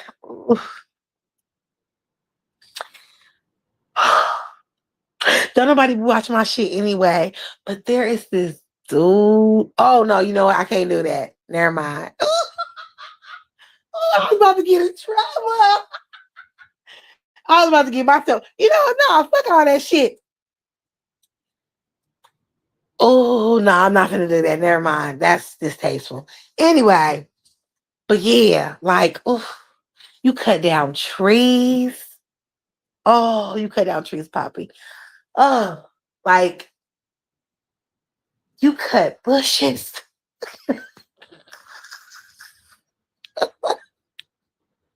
Like, do you hear me over here? You cut down bushes. Oh God. Oh my God. You do all the landscaping. You put up fences. Oh my God. Can I just watch? Can I just sit here with my wine and just watch you put that whole fence together? Can I just sit there and just watch you put all that chicken wire? Like, man.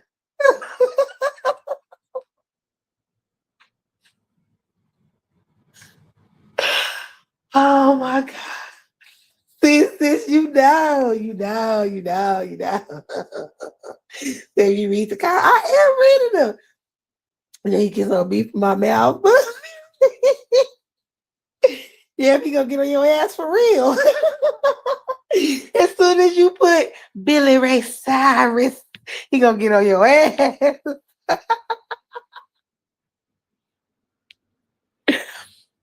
You know what's so crazy? Kevin ass ain't country, but he does all that. He do. And I love seeing men do all that, but surprise, I don't need a man to do all that. I know how to do all that myself. I have taught myself everything under the sun. I know how to do all that myself. The moment I determine that I like something, I end up teaching myself how to do it. When I discovered that I like changing my hairstyle, I taught myself how to do hair. Never have to go to the fucking beauty salon ever again. When I when I said I like doing nails, I taught myself how to do nails. I gotta show you my nails, sis. I had to cut my nails down, but for my profession. Um, so now they're short, but they're gorgeous. They're so gorgeous. I get compliments on my nails every fucking day. Like, I told you real nails. Yes, ma'am, they are. Oh, they're so healthy. Yes, they are. You want to know the secret? It's called Builder Gel in a bottle. You get two kinds. You get the nude kind and you get a clear kind. Boy, I was at school talking to the students, and I was getting compliments on my nails, and I was like, oh no, it's just not the nails, baby. And I flipped my shoe off, I flipped my little sketcher off, and I took off my sock, and I was like, it's the toes too, baby. And they was looking at my toes like, oh my God, they're so beautiful. Like, show me how you do it. I said, I can't even explain to you. So I just pulled up the fucking YouTube video, and I was like, this is how it's done, to show them how to use the builder gel in a bottle. It's literally like painting your nails with nail polish, but it's builder gel, and you need to put it underneath the lamp and all that. Man, I was in class for like 20, 30 minutes talking about freaking builder gel. Okay. So when I like something and I find it fascinating, I learn how to do it myself. When my door came off the hinges, I was pissed. So I learned how to put it back on the hinges.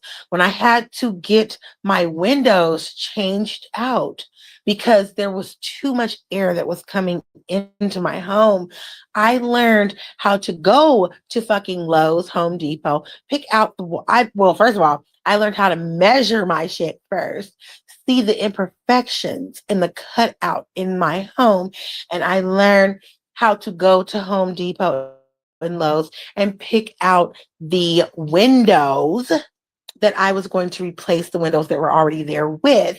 And then I also learned the materials that I needed to fill in the spaces to make the space that was already cut out for the old windows smaller, so that the more expensive, beautiful, thicker windows with a thicker window pane can be placed there. I learned how to do all of that shit myself.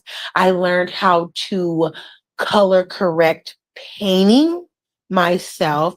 I learned that there's certain colors that they don't offer. As a woman, you're going to think, oh, these are some pretty like pink walls. These are some pretty blue walls. You think that you're going to go to, you know what I'm saying, Home Depot, Walmart, Lowe's, or even Sherwin Williams, and you think you're going to just go get that paint. No, ma'am. They got to mix that shit. They have to find a combination.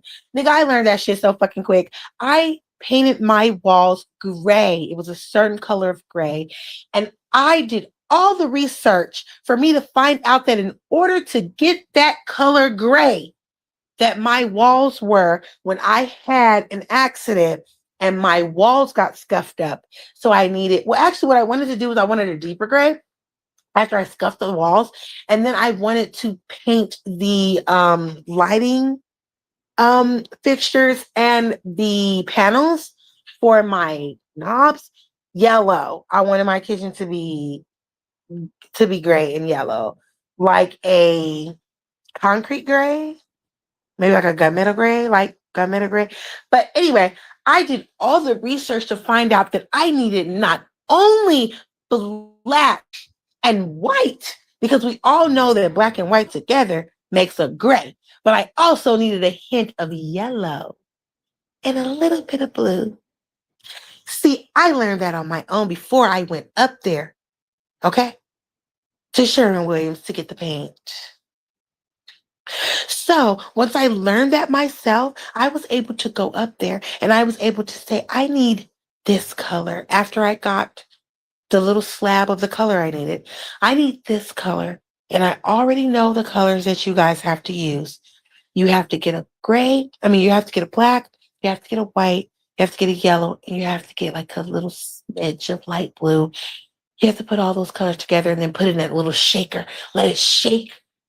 And then you'll have my gray. And it was so quick.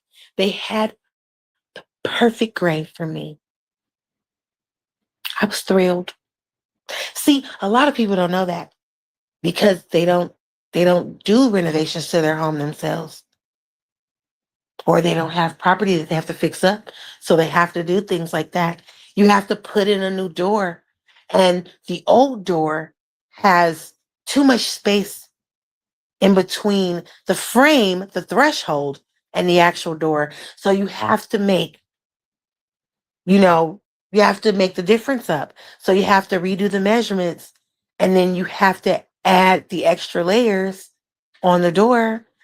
A lot of people have doors in their homes where it's been kicked and pushed, and the little holes that they made for the lock and the doorknob is stretched out, it's worn out.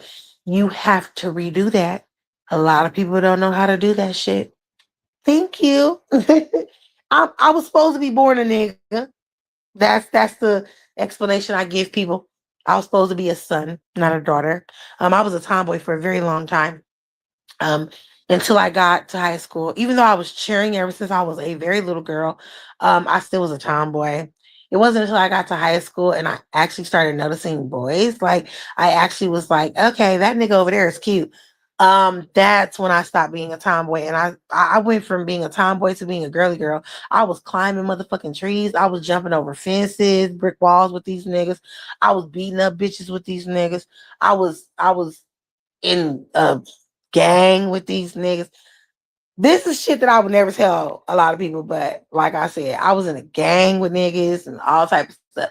I was really a dude back then, okay? I was a real dude. It took for puberty to hit. I mean, puberty hit me real early. I started my cycle when I was 8 years old, but I'm talking about mental puberty. Once that happened and I actually started seeing boys as cute or fine, that's when stuff changed. And I started wearing heels, didn't wear any tennis shoes, didn't wear no athletic gear, hated stuff like jerseys. Back in those days, like jersey dresses was real hot. I never liked those. Um, yeah. Like I became the stiletto bitch that I am today. But don't get it twisted. I will turn into a nigga real quick. That is still embedded in me. That's why I can't be, I can't be a homosexual because if I'm a homosexual, I would be the man of the relationship. I wouldn't be the girl. I would be the man. Um, yeah, that is a subject for another time. I would be the dude. I'm just being honest.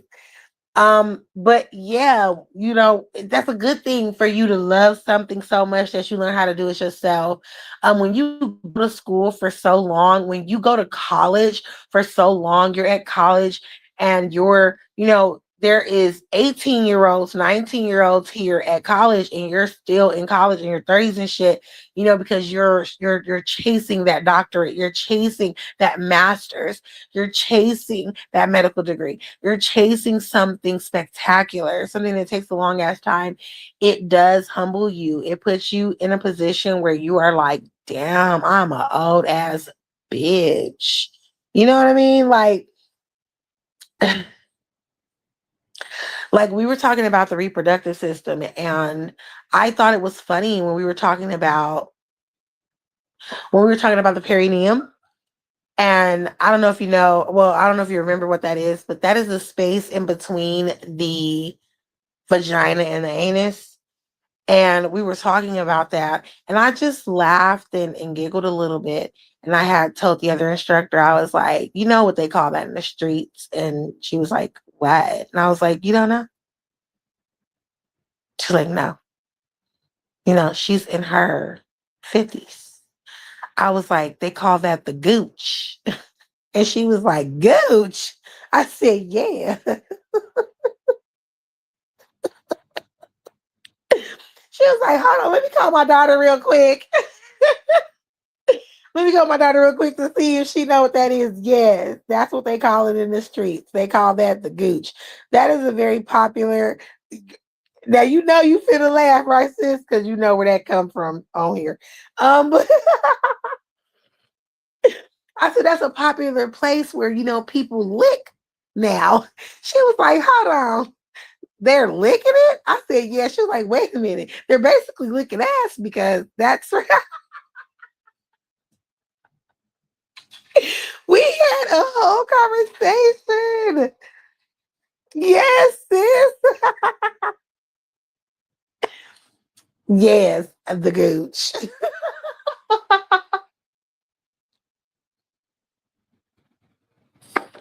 We were in there laughing so hard. We were laughing so hard. Right. It'd be hairy. It's gross. But it was a whole conversation that we had. It was amazing. It really was. And then it was like everybody go do venipuncture. You know what I'm saying? But it's hold on, I'm there from the sexy ass black cowboy dude. Let's get back on that. So yes, I like them with their hair short, like a real nice fade. They can have waves at the top. They could be a little curly. Chocolatey skin. Anyway, girl, I don't even know why the fuck I was even talking about.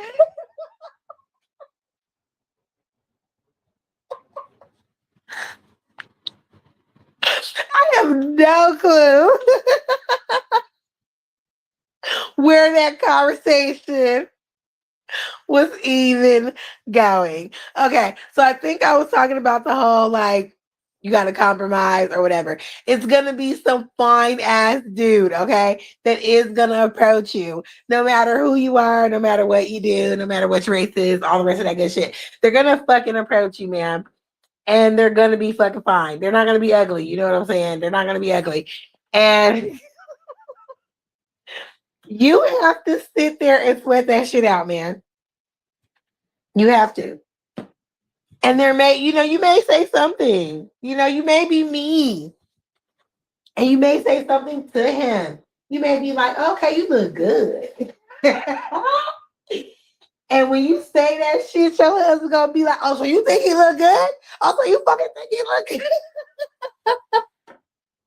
See, his ass not in the chat right now because his ass is at work. But ooh, if he was in the chat while I was talking about this, girl, oh, you think he cute, huh? So that's what you like.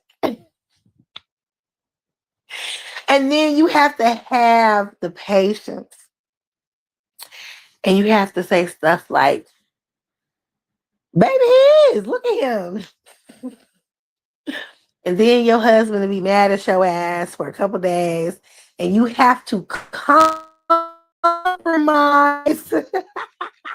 You have to compromise, and you have to be like, "Look, baby, he don't look better than you. What I'm gonna do is I'm gonna block this nigga, okay? I'm gonna block him so that you don't think I'm talking to him on the side." You got to do that your whole life. You got to do that shit your whole life, mama. You cannot let up. Because there's gonna be a whole, but wait, what? I see something about some titties. Hold on, what? What is that? Well, my husband would he a big titty baby. This one, see, sis, you know, that man is going to hit you up so many times. And he is gonna be like, "Can I take you to dinner?" You remember that one live I did, sis, where I was like, "It's this baby that's trying to talk to me." Little baby. I don't like pissy color niggas, and he just so happens to be a pissy color nigga. Remember, this is the fool that worked with me, and I had to save his job because he was a little emotional, and I knew what it was all about. He was very upset, and he felt like I guess I did something to him or something, but he thought I was being unfair with him. But they were trying to let him go, and I was like, "No, keep him." I like him. You know what I'm saying? He does his job, you know. It's not like it's a well, I'm not gonna say it's not like it's important or whatever, because I feel like orderlies and things like that are important, but I was like, he didn't do too much wrong.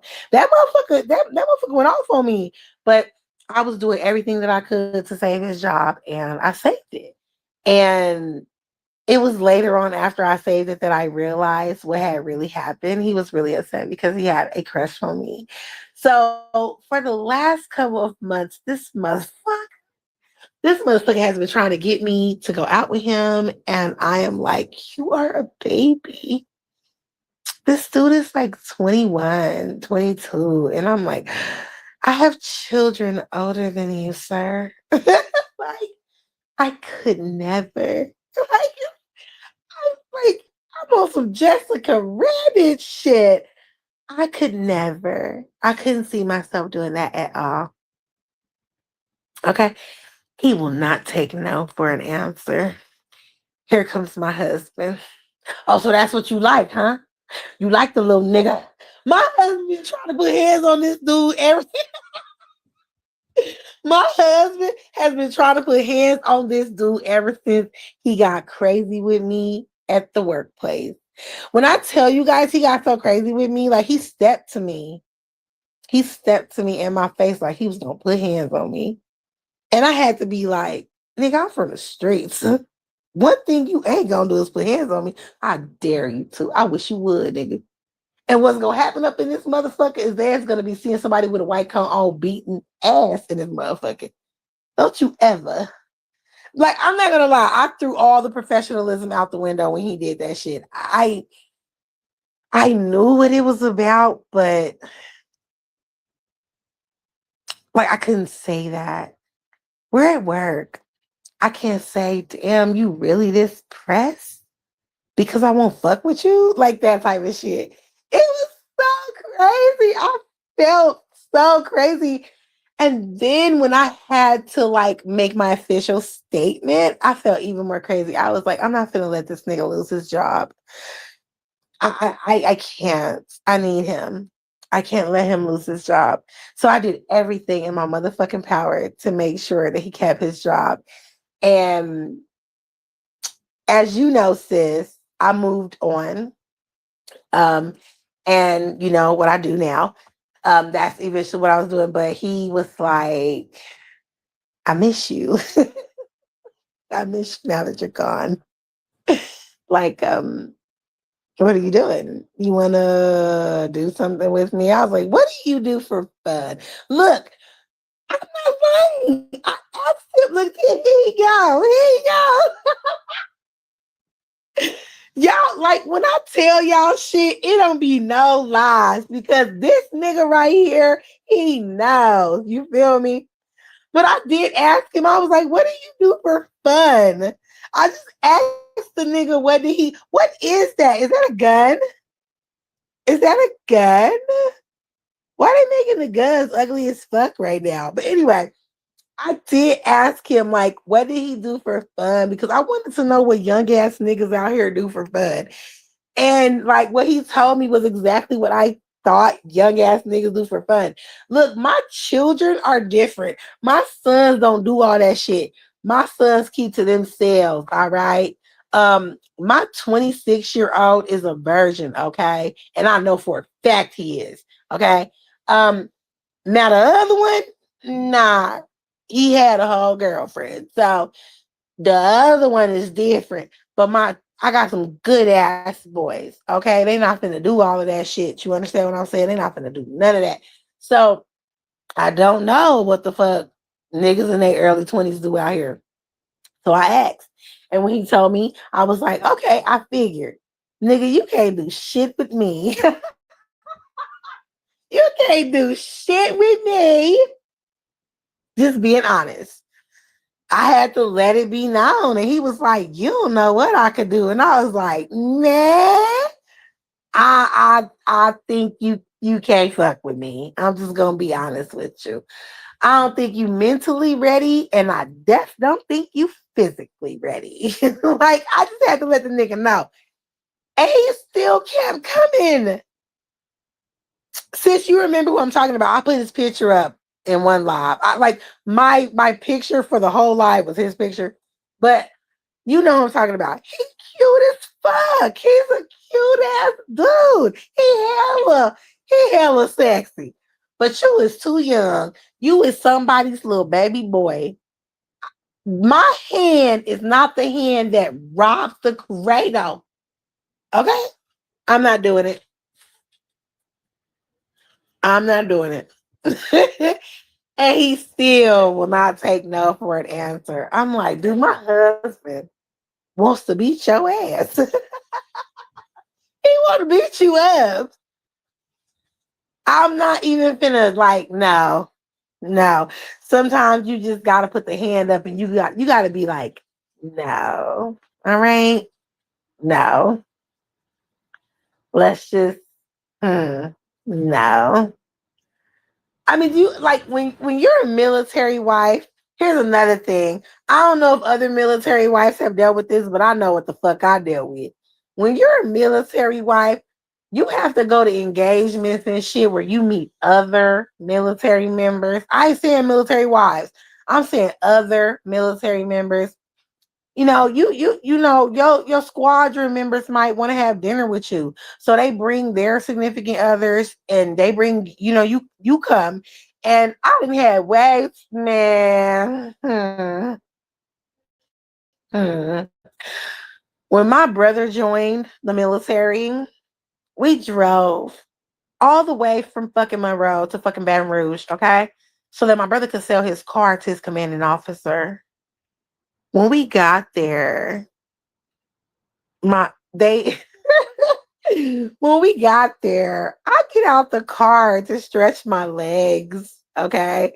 I get out the car to stretch my legs. And his commanding officer was like, damn. I was like, what? What did I do?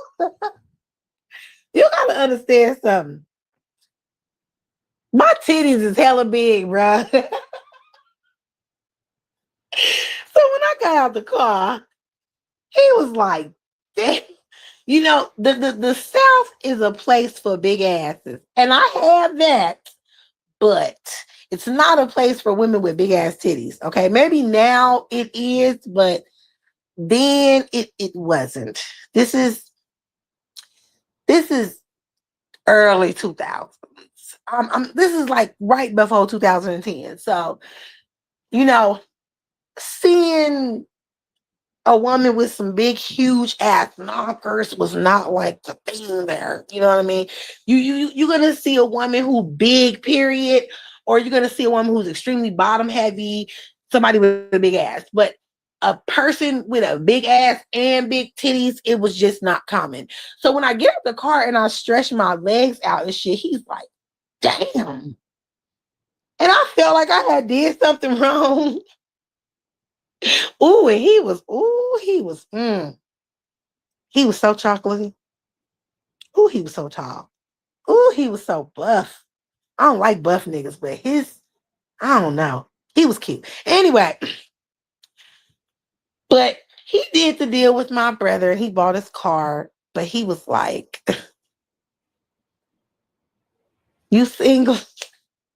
Like, I want the car and I want your sister. Here come my mama with her hating ass. She is always hating. My daughter is taken. My daughter has a whole house. She was hating like a motherfucker. These kids in the back of the seat is her kids. Dude, my mama was hating so out of line. She told the nigga that the kids in the back was my kids. Yes, they were my kids. But what if he didn't see the children? She was like, your kids in the back is her kids. Like that was gonna stop that man from wanting me. Just they go berserk over some titties. Yes, that's what I'm saying. See, now, like the black men, they go berserk over some ass. But but actually, I ain't gonna lie. Out there, you know what I'm saying? Yeah, they still go crazy over some breasts. Okay, they is not used to seeing them big ass breasts. Okay, and they're not used to seeing over double D, triple D, and they go insane. Okay, especially when them hoes are sitting up, they go insane. You know what I'm saying? And I'm just listening to my mama. She is straight. When I tell you she made sure she spit on all that shit. She was like, this is a married woman. She is taking. You looking at my daughter? You're looking at she's so country. You're looking at my daughter. She taking. This is a married woman right here. She military wife. You see them two kids in the back. Them kids is us. Like she was hating so bad. I was like, damn, mama. That nigga didn't give two fucks. He was like, I like kids. I said, we gotta go. I did not feel comfortable giving that man my digits while my mama was there hating. She was doing everything in her power. So of course I wasn't gonna give that man my number. He was fine though. Then there was another, there was hella situations. That's all I'm gonna say. There are hella situations. That military shit as a whole, it's different. But that shit's different. But yeah, she was hating like a motherfucker. So you are going to deal with things like that. You're gonna deal with shit like that. You know what I'm saying? When you look at a person and you say it's forever, you gotta understand it is forever. So there's gonna be so many instances where you're gonna be like, damn, forever is kind of long. Like he getting on my nerves. He come up in this motherfucker, take off all his clothes and shit, his stinking ass socks, and just leave him right there by the front door. So if anybody came in this bitch after him, they gonna see his stinking ass socks right there by the front door. That type of shit. And you have to deal with it. You have to learn how to barter. You have to learn how to compromise in a real marriage where it's like, damn, baby, you really having an issue with not doing this. So look, let me give you a compromise. Um, I'll suck you up for a motherfucking week if you stop doing this type of shit. That part. I'm being funny, but I'm actually being real. It really is like that. For real. Yep. Shout out to his restarted, that's my new word now. Shout out to his restarted ass. Um Motherfucker definitely keep you on your toes. You don't know what to expect with his motherfucking ass. Okay. But hey, that's what I signed up for. So yeah, back to this bitch ass nigga Amazing Lucas. He used every black stereotypical trope on me when I was in his live. It was kind of disheartening. And then at the end, he asked for my IG because he said, you know, I want to see if how you bitches think y'all bad bitches. I want to see if you're a bad bitch. I said, most def a bad bitch, but I'm not a bad bitch for you. I'm a bad bitch for the nigga whose last name I carried. That's the only person that I care about being beautiful to. That is the only person that I care about him seeing my motherfucking body. That is the only person that I care that will touch me, bitch. You will never get a chance to fucking touch me. So why would I need to show you my IG when I already know what you're gonna do? It's the biggest like con ever. You're gonna go to my IG and you're gonna fucking say that I'm ugly. Well, you know that I'm not. You picked my comment out of everybody's comment. So that right there told me right there, boom, I'm a fine bitch. That's why you picked it. So all you're gonna do just so that you look like you know what the fuck you're talking about and what you're doing so you win the argument is just say that I'm ugly. Bitch, I'm not worried about you saying that I'm ugly or nothing. Okay? Nothing. You don't look better than me or my husband. Continue on. I kept telling him over and over again, continue on with your content. Yeah, for sure. This right here. Continue on with your comment, with your content. You know, I'm gonna stay here and listen to your content, baby boy. Even though me and you just had it out, bitch. I won. I won, bitch. You'll never get your lick back, bitch. Cause I will never tell you what the fuck my IG is. But I did tell him though. I told him and others in the chat what my IG was. I said, look at my name. Now go find it. Now go find it. You guys are fucking stupid, man. For real. Y'all real stupid. Right. Real stupid. Like you got to understand some things. You have to have a couple of things going for you for me to talk to you. And just because you over here and you got over 100K fucking subscribers, that is not gonna make me talk to you, baby boy. It won't. Cause yeah, let me leave that alone. I was in a whole nother sector, and the motherfucker whose sector it was, an ex NFL player. Yeah, let's not do that. So, like I said, I'm not worried about you. I'm just disheartened because you use all these tropes to try to like down me, and none of them worked. So yes, I feel most definitely he's a grifter. If you were so quick to go to those stereotypical things that you said about this black strong woman here, I feel that you feel that way about all black women. I noticed the shift in your content now. And yes, I believe I have enough evidence to prove that you are a fucking grifter. Okay? You want to be knowledgeable. You want to be an independent. You want to be a liberal, but your bitch ass ain't. Okay? That is exactly what I believe. Ooh, how did I miss this? Hi, Snoopy, my love. How are you? It's been a while. I hope you have been relaxed and tranquil and relieved that no drama is coming your way because you are blessed beyond measure. Whose shoe is that? Oh, that's your daddy's shoe? Whose shoe is that? Is that your Oh, you put the black laces in the shoe. I didn't even recognize it. I'm used to seeing those shoes with white laces. My son think he got the drip. Okay, he don't. Here you go. I like them better with the black laces. All black. Okay. I don't do tennis shoes. What are those shoes? What are those?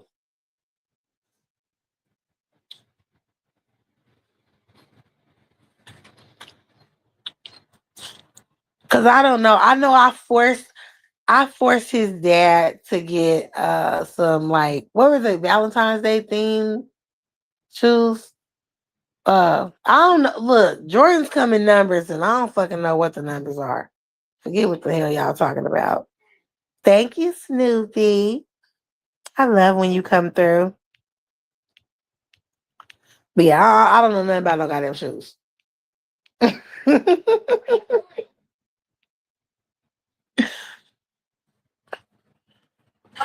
What's the white ones? Oh yeah, you know what them is, huh? What you said, Jordan who? Jordan 4 Fight Clubs? See, I don't know nothing about the shit. Fuck a shoe. Fuck a tennis shoe. I don't wear tennis shoes. So I don't know anything about them. I have no clue. I don't know what those shoes over there are. I don't know what those shoes over there are. All I know is that I saw some fucking Jordans with some hearts on them. And I was like, ooh, get those. I was making like a feet. Oh, so they are Air Force Ones. Some retros. I don't know nothing about none of this stuff. Okay. I don't know nothing. Thank you, Snoopy, my love. I hope these last couple of months have been great to you. I think the last time I was on here was like before Christmas and everything. So I hope all your holidays were amazing. Um, I am so jealous of so many of you because you guys are still getting snow. Y'all still getting 60-degree weather right now. It's so fucking hot. My eyebrows, eyelashes, any hair that's on my nipples, everything that burnt off. Okay. It's all gone. It's so hot out here. We have had a heat wave warning for the past like 3 days out here. And it's supposed to be spring and it's like 100 and some degrees out here. This is why it's Friday. It's spring break. We had one day, and that was a module break. One day. Okay. And then we had to have the fucking lecture the next day. One day. And everything starts completely over on Monday. New students. So everything starts all over again. The vitals start all over again. The venipuncture starts all over again. The injections start all over again.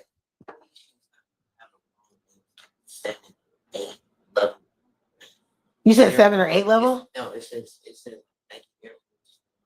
zero, 0, 7 level 8. 0, 7 level 8. Oh no, I don't have time. It says Air Force One's '07 LV8 casual. What the hell? I don't know what any of that is. But they are cute. I love all your shoes. When it's spring break, sits there for you. I thought it was right now. Could be wrong. It's right now. Right now. For me, I don't. When you are dealing with trade school, you don't get time off like that. So I just assumed it was right now. Well, I didn't have but one dance ring. I don't know. That's the way it's been. Yes, see, I like that one better with the black shoelaces. You're gonna wear one white and one black. Boy, my son, he is so crazy. One white and one black.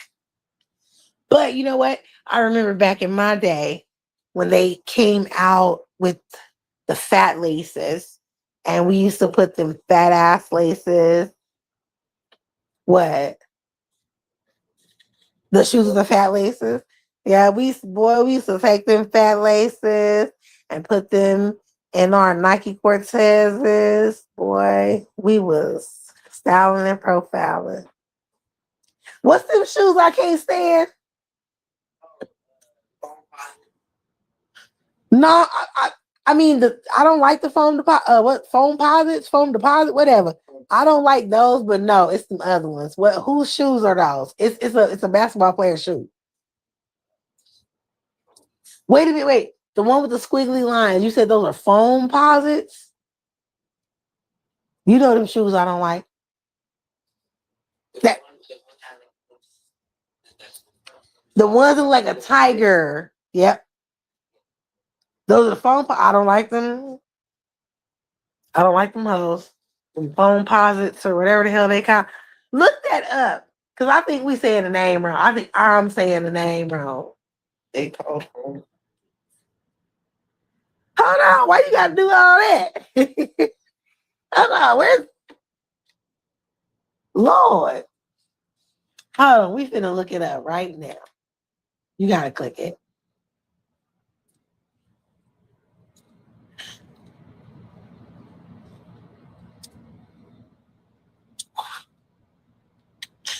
I was about to say, what is... Oh, so it is called foam posit. Them shoes is so fucking ugly. Sis. These are the ones I was talking about. I've seen these. I've seen these somewhere. Okay, wait a minute. So look. When these shoes are in white, they are somewhat okay. Look at these ugly motherfuckers. They so ugly. What is this? These are the worst shoes on earth. They got a nerve to be $600. They so ugly. Look, oh my God. Who is wearing these? This is crazy. This is an abomination. Yes, sis, when you get the time, please look up foam posits. These motherfuckers ugly as hell. Oh, they got some gold. Oh, these are work. Oh, no. No. Come here, boy. Come here, KJ. Oh. Oh.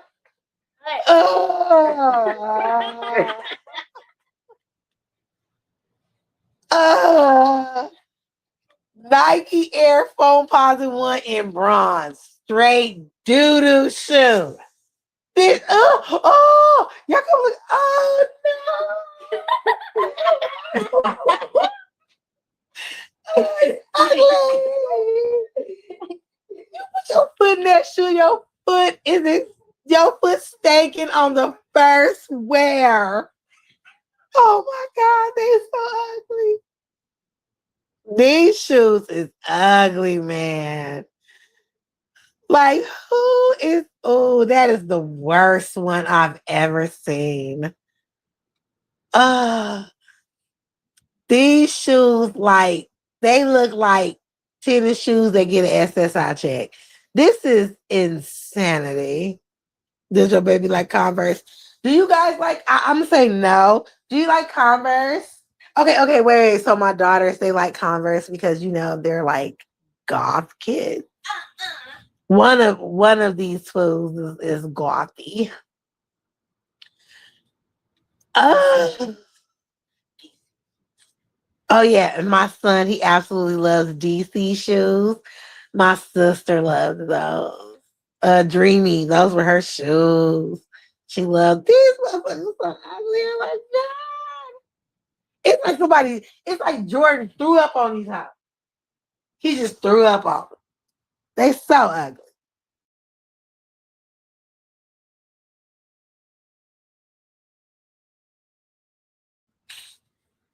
They got some red sparkly.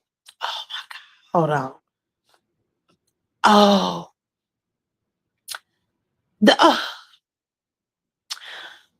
just imagine if your foot was big as hell and you wore these. Oh my goodness. Mm-mm. This one actually isn't bad. This silver one is. Oh, look at this, y'all. Oh, oh no. I gotta get out of here. These shoes is making me itch. Look at this. What is that? Whose foot is that? Hell no. It's making me itch. Yuck. She loves Converses. It's kind of like that, yeah. When you see all the holes or in something, it's I don't. What's it called? What? Mm-hmm. Trypophobia. I don't really have no issue with seeing holes and stuff. I'm not scared of no holes. They make me itch. It does make you itch. These shoes is making me itch. It's not really that like a phobia with these shoes. I just know that people who wear these shoes feet stink. Like it's crazy. I know your foot smell like straight up Fritos in these. New Balances. You know, back in the day, we used to clown New Balances, but now New Balances have come out to be some contenders. These youngins, we just heard my son, he say he love New Balances. These youngins love some New Balances. They still ugly as fuck to me. I don't know. But I'm not a shoe person, so I am not the best person to gauge like the durability or the usefulness or the prettiness of a fucking shoe. I could care less. You know what I'm saying? I like my heels. And I love some ballerina flats. Now, if you want to show me a plethora of ballerina flats, okay, then I can give you my opinion. What's that? Is that a balloon? No, it's a bubble. It's a bubble. Yeah. Is that for gum? Yeah. What? What type of gum is she chewing?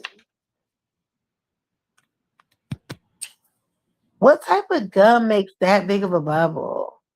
Wait, she has a bubble within a bubble. Wow. And then it popped all over her face. Girl, is that some Hubba Bubba?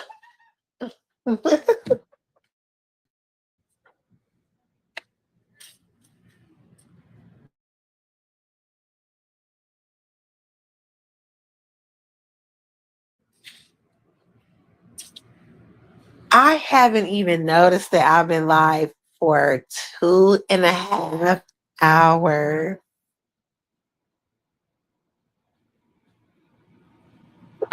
I have never owned a New Balance shoe. I love Asics. Like for work, I love Asics. Um, and Skechers. Now it's like Skechers, big Sketcher girl. I have these Skechers. I'm trying to figure out, like, I gotta look at the shoe. But I have these Skechers that I wear now. And when I walk in them, they click just like heels. I love it. I love it. To the best in nurses' shoes that I wear. You know what? Yes, a lot of doctors, a lot of nurses used to wear New Balance. I just couldn't get with it. I just could not. Back in the day, back in our day, it was acceptable for you to wear Crocs. One of the biggest things for the maker of Crocs was shoes that were durable in a medical environment. Now, I don't know if you know, but now, no. Crocs are not medical grade, so they prefer for you not to wear Crocs. But they do have a line of Crocs that are medical grade. They're ugly as a bitch, but we do not recommend wearing Crocs anymore in the medical field. Skechers have, they have their orthopedic line. So they're good, and New Balances are awesome. Um, I'm seeing, how everyone cares about footwear now. So what I'm seeing in the hospital is a lot of Nike. You know how they get down. Um, they're trying to keep the dream alive. My sister says I wore Crocs. We all did. We all wore them Crocs, okay? And just thought they were everything. Or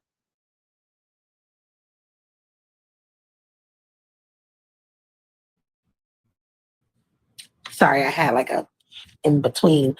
Some Doc Martens or some shit. But yeah, now they're like, nah, it's a certain kind of shoe that you have. And what I love about out here in Vegas is that there is a lot of shoes that you need to wear for certain professions.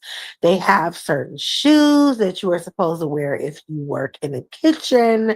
They have shoes that you are supposed to wear when you have your uniforms, when you are working like as a dealer, or you're working in a restaurant, you're like a busser or things like that. And they have specific shoe stores out here who cater to those people who work in those professions.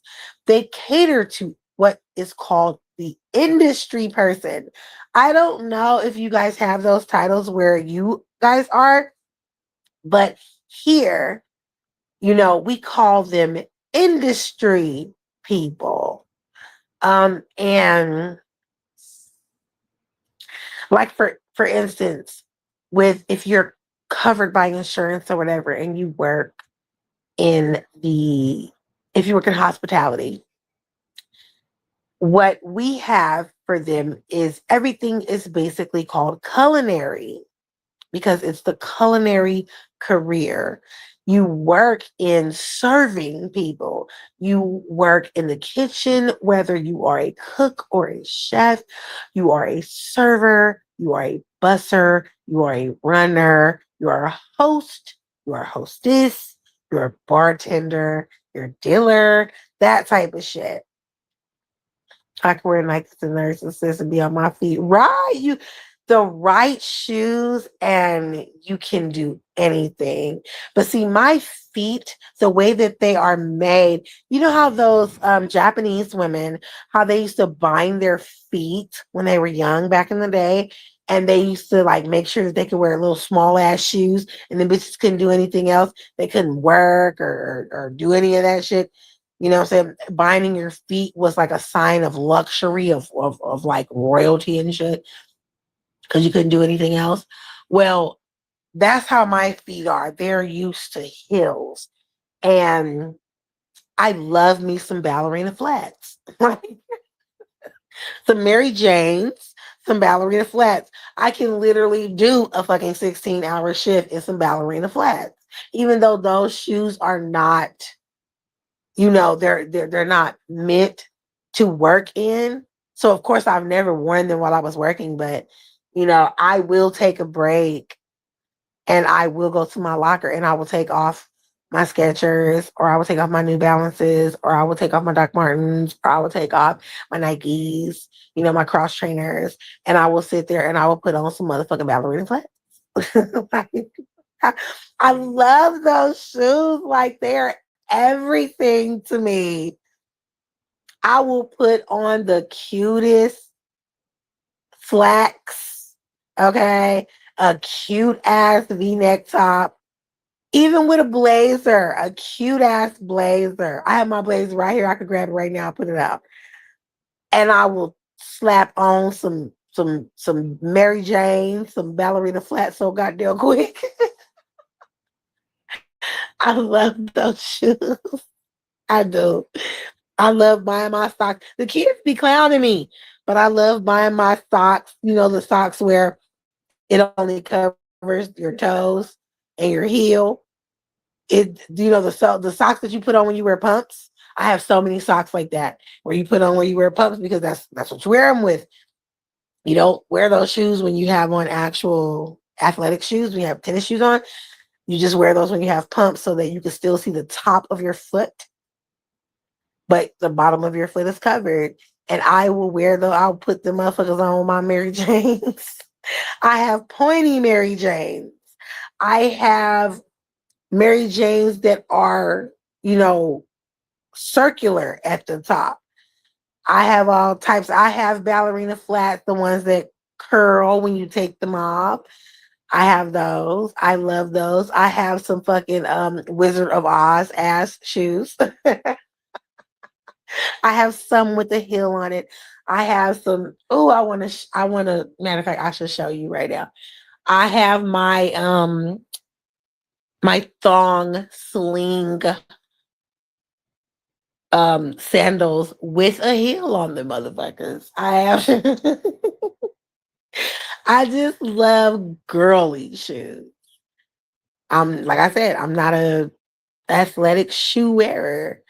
I don't like stuff to cover up my feet. I work hard on my feet. I don't want to cover them up when I work hard on them otherwise. It'd be winter out here. It'd be snowing. Well, no, I take that back. I'm a lie. If it is snowing out here, then I most definitely would have me some boots with the fur on them. But if it's cold as fuck, you gonna see me with some flip flops. My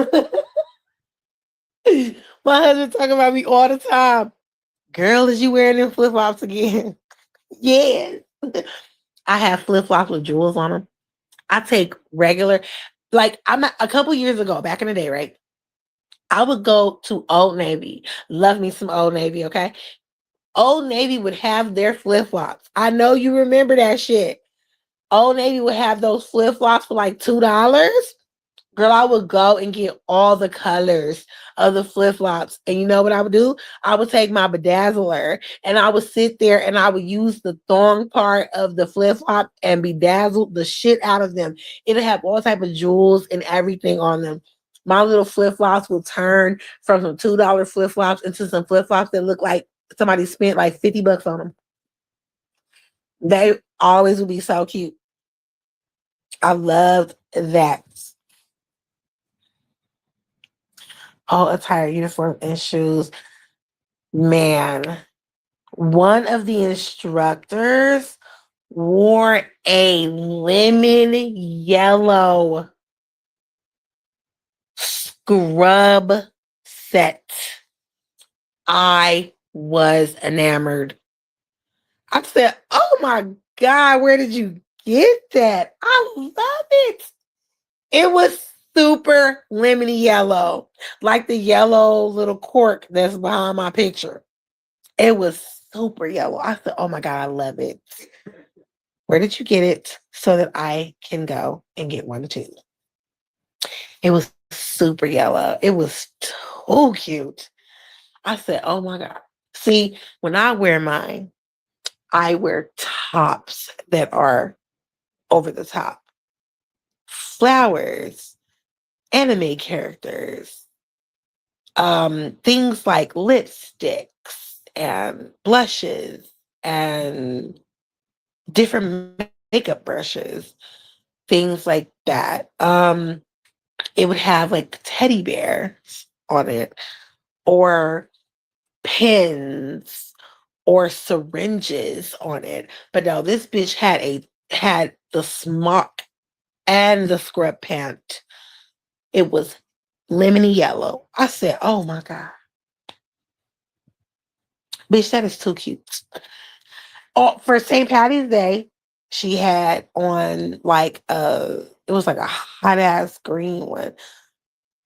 Like mine was like a deep green, like a forest green, but hers was like a hot ass green. I was like, bitch, where are you getting this fucking scrub fucking top and pant from? Like, let me know because I want a hot pink one. I want a hot pink one, okay? I bet I had all the colors of the rainbow and Disney characters. Yes, they have Disney ones. Yes, the Disney princess ones. Dude, like I like where I get mine from. It's the store that probably everyone gets theirs from when they have the imagined, the extra smock. So I get that, but to find an entire one that is a certain color, like it's bomb. Like I wanted one that was turquoise so bad, and it took me so long to find one, but I found it. So I got my entire smock and pant set that was turquoise. I was like, ooh, I love this. I can't wait to wear this. Just like when you buy your lab coat, it is so hard to find one that fits you perfectly when you are like me, when you are when you got big ass boobs, big ass, you know what I'm saying? You're short as fuck. Like, I have one that is long sleeved, and then I have one that is 3/4 sleeved. But it's not like I looked it up and I found it immediately. It took me some time. I thought I was going to have to buy two long sleeve ones, and then I was going to have to get it tailored for it to be a 3/4 sleeve. But no, I found one that was 3/4 sleeves, and it's black and white coats. So that was, that's, man, when you have your individuality, um, it's there's a lot of places where you can't have your individuality when you work in the medical field. You have to wear, certain shit. It's a dress code. But then when you do certain things, like when you instruct or when you work in like a standalone clinic, you can do shit like that. So when you're the boss and shit, you can do shit like that. Or when you have a boss and they're laid back and they're cool as fuck, you can do shit like that. You can wear the tops with Tiana on them, wear the tops with Aurora on them, wear the tops with Moana on them. You can wear the tops where you have flowers. Dude, they even have, listen to this shit. They have a smock that has marijuana on it, that has cannabis on it. Like, just imagine. You have to be like a holistic fucking bitch to wear that, okay? To wear that shit for you to come into the clinic and you got a motherfucking scrub smock on and it's got weed on it. Yeah, you brave. I had a lilac purple. See, I have a deep purple. One that my husband was infatuated with. See, I don't have a lilac. I have a deep purple. Yes, we most definitely love pink. I need a hot. When I say hot, I'm talking about the hottest pink. Okay? I need that. And I have to like now that like the way that they make them, I know that they have colors with ones who are flared. They are flare leg. I have I have fell in love with the jogger leg ones, the ones that are tight at the ankle. I love those ones. Absolutely love those ones. But when you're looking for a certain color and a certain style, they always come in the flare leg ones. I even have some that one that has like a slit at the ankle area for your shoes. Um like a lot of people who work in like a lot of surgical techs and things would wear those. Um, it just all depends on like the style and the color that you want, how your smock and your pant is gonna look. But I love the jogger ones, man. Those are everything. I'm so spoiled to having a pocket that has a zipper on it. I want to be able to zip some shit up in my pocket. And I have to have like two pockets at least on one side of my pant, or else I'm not going to buy it. Right. I have to have a place where I can put certain things like my phone. I have to have a place for that. You know, my pockets are so like big on a lot of my smocks that I can fold up my stethoscope and put it in one pocket. You know what I mean? I could fold up like my cuff and put it in the other pocket.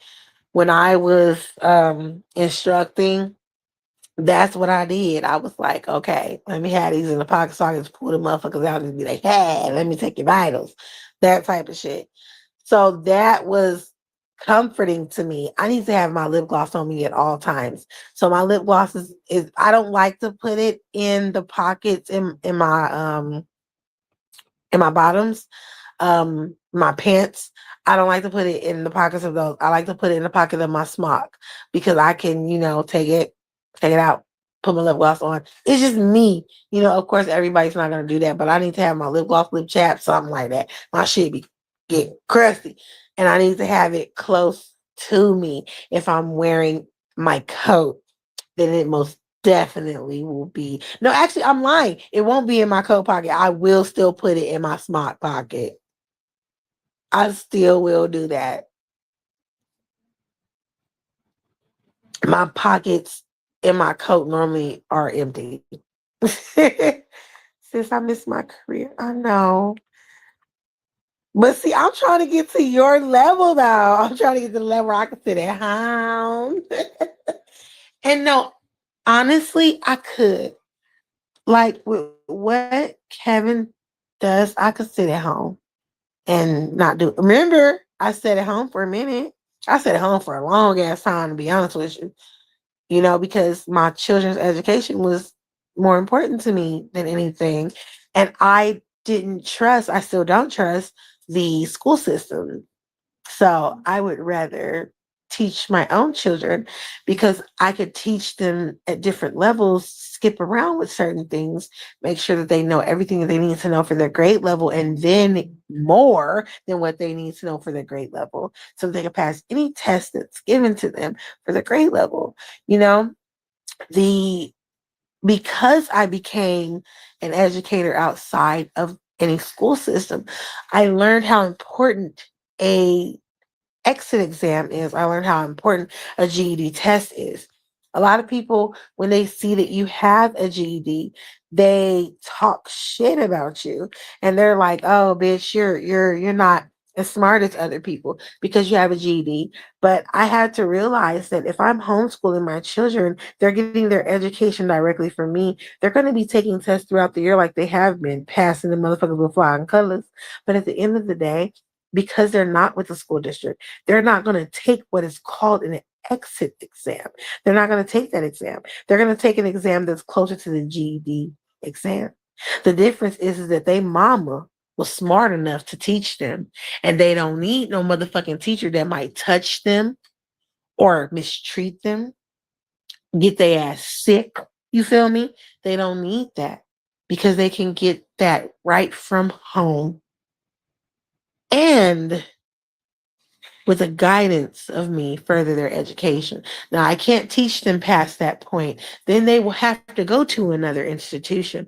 But I'm okay with that because they'll be grown at that point. You know what I'm saying? They'll be grown.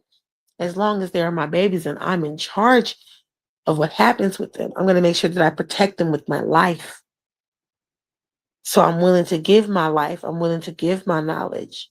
I'm willing to give my soul. I'm willing to give what I need to give to them so that they have the best of everything. They don't learn everything in a brick and mortar school.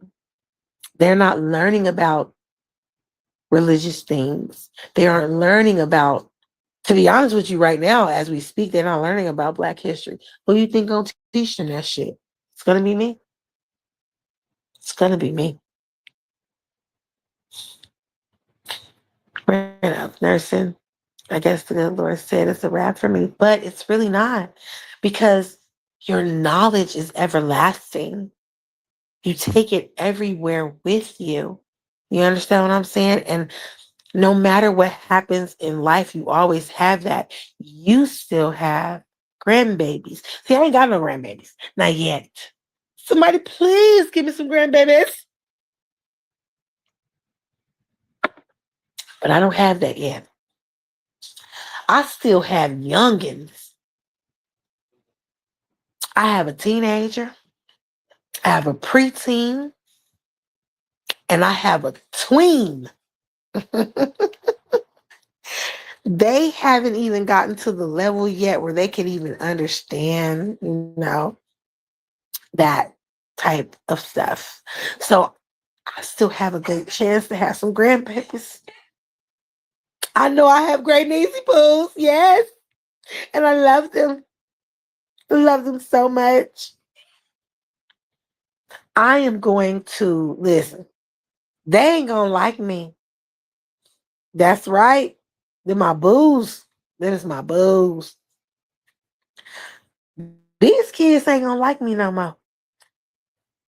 Once they start having children, ooh, I'm finna show out. They ain't gonna never have their babies. See, Kevin ain't like that. Kevin would be like, tell them to come get these little motherfuckers.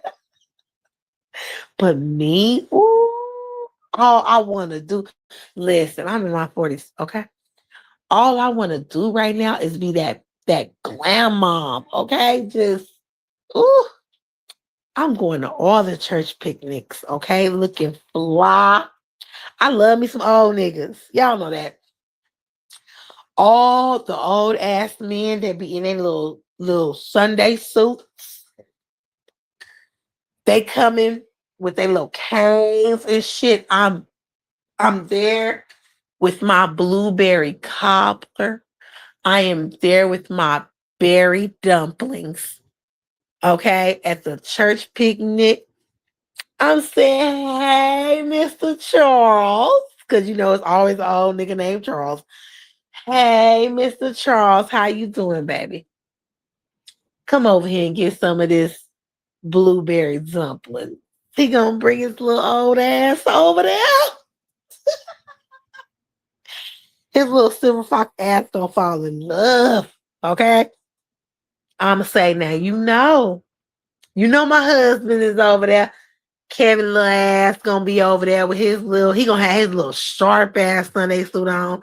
He gonna be looking like not his age and shit. Cause that's just what Kevin's gonna do. He's gonna be smoking on his cigar and other shit, you know. Uh with his little Gucci slides on. I'ma say, I got a husband, and Mr. Charles is gonna say, what that gotta do with me? Mr. Charles gonna say, I'm free around Thursday. Kevin is gonna kick my ass when he hear this live. Sister Lorinda and Bobby. Yes. They is gonna be in the church choir singing all the greatest hits. You understand what I'm saying? We was lit. We was so lit, sis. Okay, Mr. Charles, brother Charles, is gonna be trying to tell me that I can come over to the house after 6 p.m. He gonna be done with church. He gonna be done with his garden. Okay, he gonna tell me to come over at 6 p.m.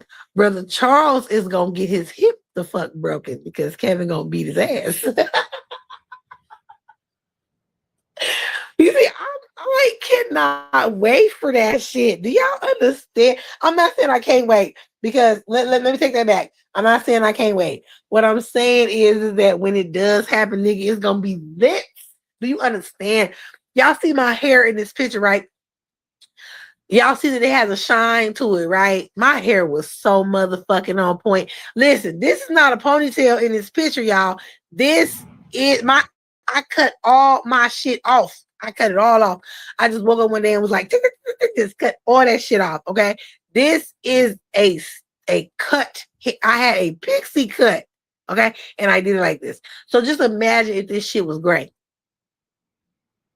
Just imagine if that shit was gray. Oh my God. I'm on my storm shit. I'll be so fly. Oh my God. Listen, I'm gonna be so fucking fly with gray hair. I already told myself that in the next couple of years, even if my hair is not like totally gray, I'm going to dye it gray. I'm going gray. Literally, I have my hair in braids right now. I have my hair in. You guys can probably hear it. Let me see if you guys hear it. If you heard that, it's beads in my hair. Like literally, like beads in my hair. So I have do I have a picture that I don't know. I don't know. But um I look a little crazy right now, so I'm not gonna turn on my camera. But anyway, I'm I'm drinking. Anyway, it don't matter. But it's wait a minute. I have like it's like some African beads I have in my hair, and I got some pink, red, yellow, orange. Yeah, I got the motherland beads in my hair. Uh, they was all playing in my hair at school. Everybody was playing in my hair at school and shit. But anyway, it doesn't matter. Um, so I do have gray that you can see. It's like y'all know how I love to do my bust down in the middle. When I wear my natural hair, y'all, because I don't wear fucking wigs and all that other shit. So when I do my bust down in the middle, of I have gray all through that bust down, especially in my crown. That's where the most gray is, but it's not that much. But because I like to wear my hair a certain way when I do my bobs, you can see all the gray that I basically have in my hair. It's just in that part. But fuck all that. Even though like 98% of my hair is still fucking brown, um, I cannot wait to dye my hair fucking gray. I'm going all gray. I'm not going white gray. I'm going silver gray. I'm not going ultra blue. I'm going silver. And when I go silver, it's all gonna be silver. I'm gonna have this bomb ass silver, bouncy ass fucking bob shoulder. Well, I don't want to do it like maybe like an inch or two past my shoulder where it like it's gonna grow longer than that before it's gonna be longer than right now that's where it is, but it's gonna grow longer than that. Um by the time I want to do it all gray, I'm gonna cut it to where it's like a bob. It's a shoulder length bob. And when I tell you it's gonna have so much volume and it's gonna be so bob, it's gonna be Keisha Cole bob. Okay. I'm going to all the church picnics. I'm finna fuck with all the husbands. Not with girl, no. Girl, no. I'm too old for that. And it's too many motherfuckers that do that shit that be old as fuck. There you go, platinum. Well, mine's not gonna be platinum. I don't want to be platinum just yet. I'm waiting until I get real old to be platinum.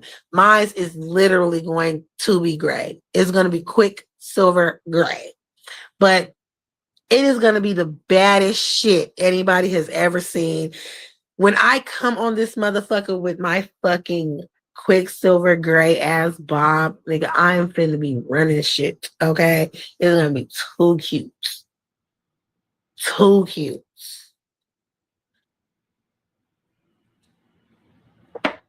I'm gonna have a grandbaby. Listen to me. I'm gonna have a grandbaby on the left side of me on my arm. It is gonna be a grandbaby that is gonna be walking on the right side of me, holding my hand. I'm gonna have the cutest grandkids on the block.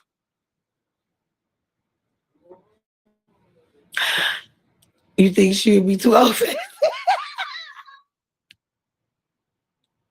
You get on my nerves.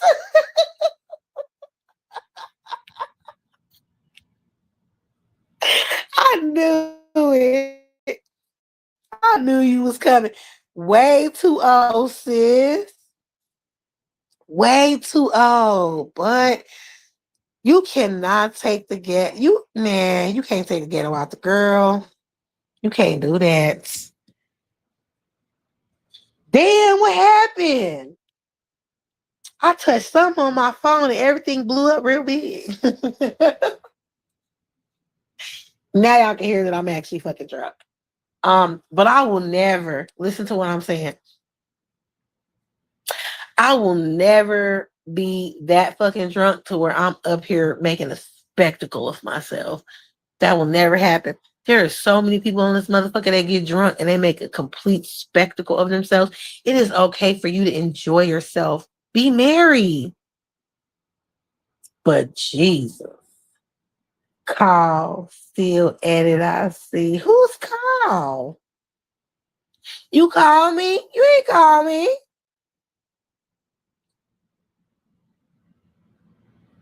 Y'all not call. Baby, do you think I'm gonna look cute with some silver hair? I'm gonna have a grandbaby like on my hip, and then I'm gonna have a grandbaby like on the right side of me holding my hand. Oh, he said y'all still at it. I see, not call. Okay. I was about to say, what the fuck you talking about, Nick? Do you think I'm gonna be cute with our grandbabies on both sides of me? And I'm going to the church picnic. Baby, baby. Uh Brother Charles, he said he want me to come to his house at 6 p.m.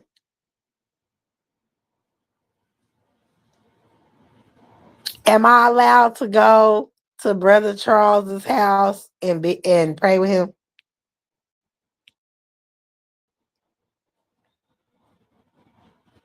I need to know right now.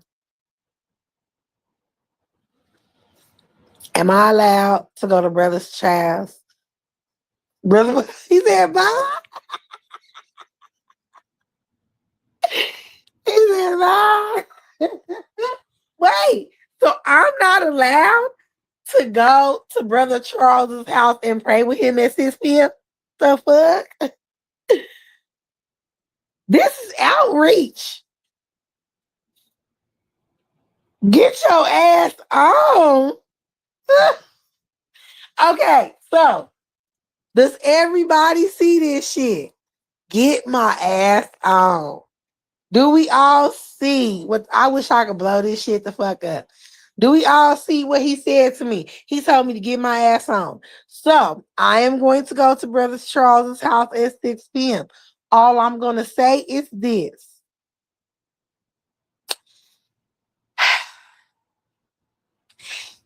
If I end up working in the garden on the weekends, that's on you. We going to bingo on Saturday. That's all I'm saying. And I'm not paying for shit. He paying for my cards. I need a new dauber. He paying for that too. Since Loretta out of town for choir competition.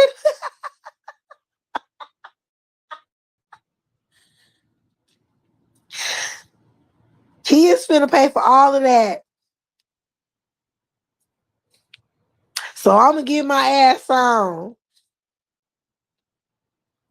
I'm gonna get my ass on. Y'all, no, I'm put this up one more time. Y'all see this, right? He told me to get my ass on.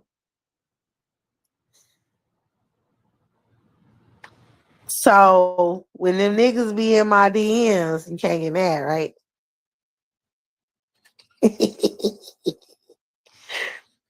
This is recorded. No, I swear.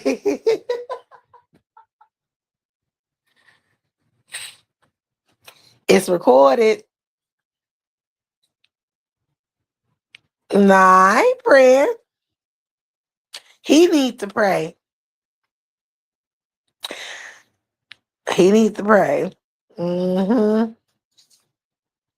Cause when Brother Charles come over here, he's ready to get his wife. I don't need nobody swiping at my new husband. Okay. Brother Charles is not to be touched. Okay. You try to swing at my husband, my nigga, and I'm gonna hit your motherfucking ass with a brick. I'm gonna hit you with a brick. Lorenda said she go by world's best. Wait, hold on, I can't see that. Hold on, let me see what you say. World's best Jordan. What the fuck? No, we was up here talking about them phone pauses. Them motherfuckers ugly. I seen your son show me some phone pauses in bronze. Them motherfuckers is ugly. Any nigga that wear them damn shoes, his feet stank. Okay. I'm just saying, Lorinda can have you though, cause she ugly. No offense, Lorinda. I love you. Make sure that you're back here on Sunday, but you can have her. She don't look like me.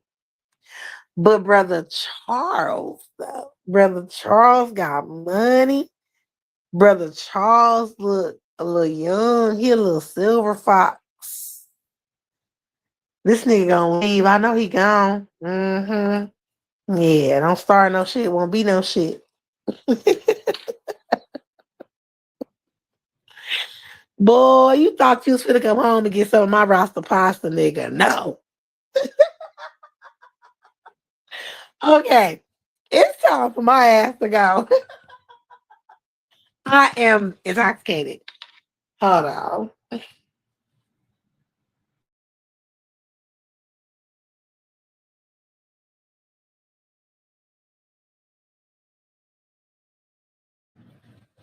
I just seen too many bitches on here being drunk and fucking crying and shit. I do not want to be one of those. So, I mean, I'm not gonna do that or anything, but the fact that she needs my Wendy's busting open,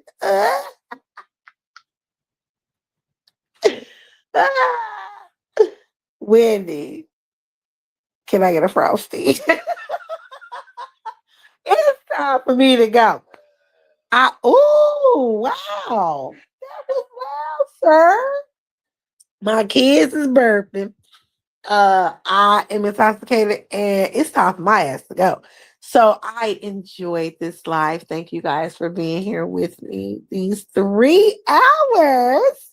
I love you so much, sis. You mean the world to me. There is no one on this motherfucker or in real life anywhere that is like you. You are one of a kind. All of these people are trash. Okay. No one is like you. Um, I thank God that we found each other every day. You are the most genuine person I have ever met in my life. I could live 40 more years and I will never ever meet anybody as genuine as you. Um, I love you. I love my extended family. I would die for y'all. You understand what I'm saying? I would die for y'all. Um, Thank you guys for tuning in. There's some real shit. When you meet genuine, you feel that way. Y'all better stop telling these folks y'all business. Y'all better stop being behind the scenes with these motherfuckers. If you don't feel the way that I feel about my legging, about these motherfuckers, do not be having these conversations with them because they is gonna turn on y'all motherfucking asses as soon as they can turn their fucking head to the right. They're going to turn on you. That is what this app is about. You meet these people and they need you for something. They need you to keep their name out there, to keep them alive, to keep them relevant, and they will use you when the time is fucking right. They will sit in your face for years, 2, 3 years, making you think that they are their fucking friend. And when the time is right and they see a better opportunity, they see someone bigger than you or whatever, they will straight up turn on your motherfucking ass just to be in the graces of that motherfucker because these bitches ain't got fathers.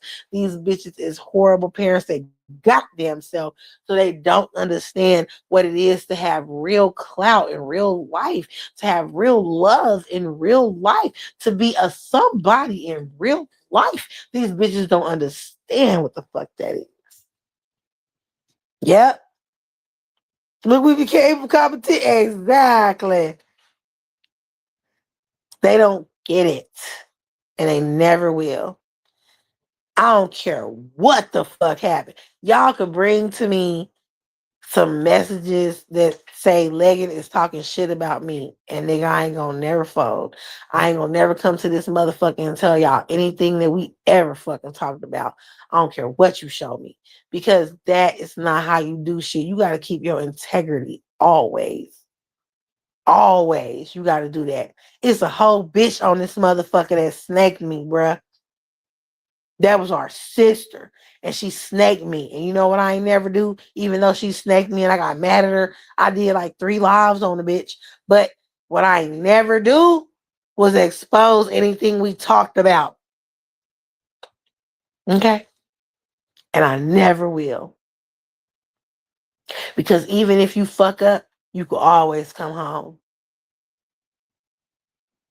I would never do that. Y'all motherfuckers ain't got no fucking integrity on this bitch. I promise you don't. Y'all are lower life forms on this motherfucker.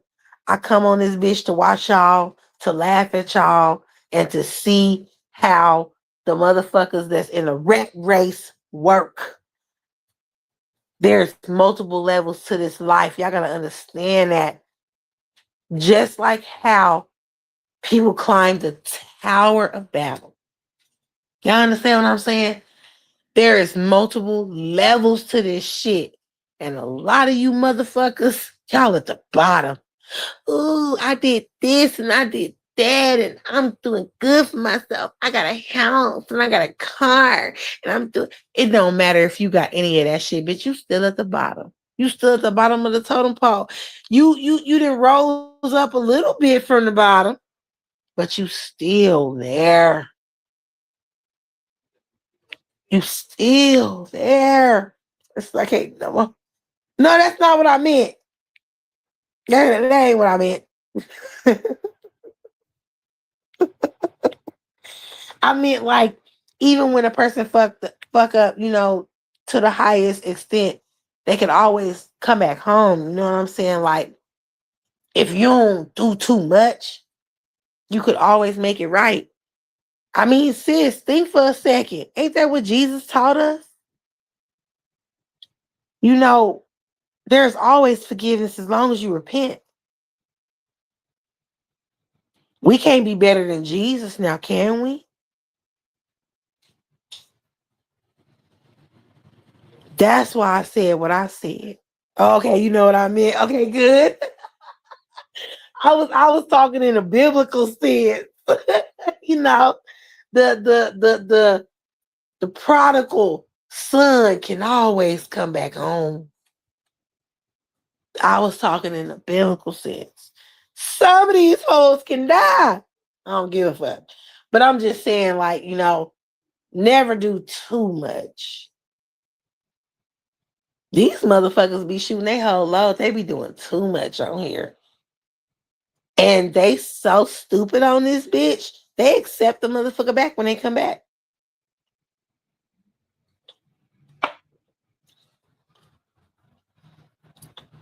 I ain't gonna judge none of y'all. This is the entertainment that y'all is giving us. And we're watching. So thank you. I'm not gonna judge none of you. Only people I'm judging is motherfuckers that's judging others. You got an attitude with a person who has their own thought process. They feel this way about something. And you have something to say about that. I feel that you guys are fucking stupid. And I am entitled to feel that way. If you come back and you say, oh, well, I think you're stupid because you think this way and all of y'all are dumb. And okay, you're entitled to that. But the moment when you make that next step, that's when we have the problem. That's when we have the problem. Okay. So, yeah. I have no advice to give to people who this is their free time. They're coming on here in their free time. Some of y'all free time lasts all day because y'all some bum hoes, but whatever. You know, I'll come over here and watch y'all because I do have free time. Definitely bum hoe, never. But I do have the free time to watch y'all. You know, I do have the free time to drop down and say little shit. I be on her trolling. I don't take none of this shit serious no more. I just be on her trolling. Sure, pure, I'm not judging. Been through it, sis. Yeah, I know. I know. But even though that's the case, as Jesus did, you know, the door is always cracked. You know what I mean? I'm no better than Jesus, you know? So I'm trying to get like Jesus. That's why I'm saying that. I'm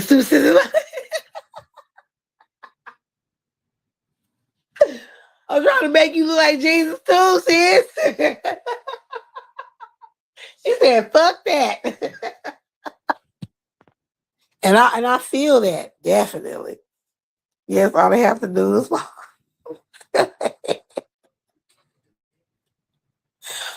I just be feeling some type of way since I be like, damn, when I see certain shit, I be like, oh my God, I want to say some stuff. I don't know if you feel that way, but I do. When I see certain shit, I be like, who are they talking about? Ooh, I want to say something so bad. Like, that's still in me. That's still in me. I'd be quick to argue with a motherfucker.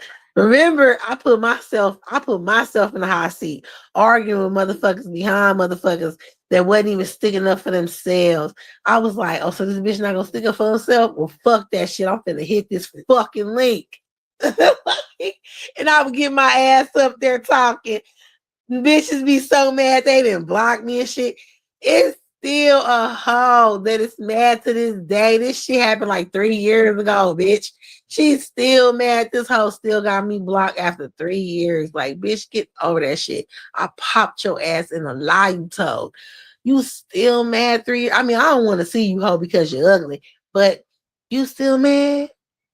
I just be watching motherfuckers when they be in the middle of shit like, you didn't put yourself in shit so bad. It's been 2 years since a motherfucker really heard from you, and niggas is still talking shit about you because you put yourself in so much fucking shit that they're still talking about you. That's why I said them receipts over there that 88 said that she was showing, she fucked up because it made Nurse K look bad. It made Cree look bad because it's like, if you've been in a situation where this bitch did something to you or some shit, it make you like, God damn, bitch, you was talking to every fucking body on everybody's side, kissing everybody ass, being a worker bitch for everybody. And you sitting up here, whether or not you gather evidence on people, it don't even fucking matter. You look like the stepchild. You look like the orphan bitch because you're going around, you know what I'm saying? I want to be a part of your crew. I want to be a part of your crew. It make you look bad. And that's all I was saying at the beginning of this live. Like, whether you know it or not, you going to pick and choose what the fuck you do. But this me telling you, a real bitch, you look faulty right now. It looked like you kissed the fuck ass of everybody on this bitch just to be friendly and get a look.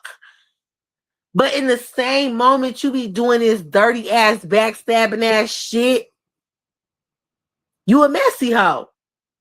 And after a certain age, you should not be a messy hoe. And if you hold a certain title, my nigga, you shouldn't be no messy hoe. If you work professionally where you have to fucking be discreet, but you up here telling everybody fucking business, that's some place you shouldn't be. I'm just saying that shit made you look bad, my nigga. I'm not judging you because it wasn't you. Whatever you do in the privacy of yourself is your business. If you're behind the scenes, being messy, picking a bone and carrying a bone, that's actually your business as long as nobody finds out. But once it's out in the open, my nigga, then that leaves you open to judgment. You're looking bad right now. Them other hoes not looking bad. We already know they don't like them bitches. We know they watching their lives. We know they talking shit about them. We know they whatever. That don't matter. You look bad. And I know you gonna sit there still. Man, let me be quiet. I ain't finna say nothing else. I'ma just I ain't gonna say nothing else. Y'all have a good night. I love you all. Smooches. Be safe. Find y'all somewhere to go in these YouTube streets if this is what you're doing. It's Friday. Go fall into something because I most definitely will be falling into something if I was not married. Um, sis, I'm gonna hit you up. No way. See, that's not being a loyal person. I know. These hoes ain't gonna learn. They get on here to be something. If you gonna come on this motherfucker, you could be whatever the fuck you want to be, fake or real. Don't be a backstabber and don't be a scary bitch. I told a motherfucker that a long time ago. If you gonna come up on here, you better reinvent yourself into fucking Superman on this motherfucker. I'm just being honest with you. Y'all have a good night. I'll see y'all again. I don't know, shit, whenever. I got a busy life. These bitches be talking about they booked and busy, but I'm definitely booked and busy. Bye.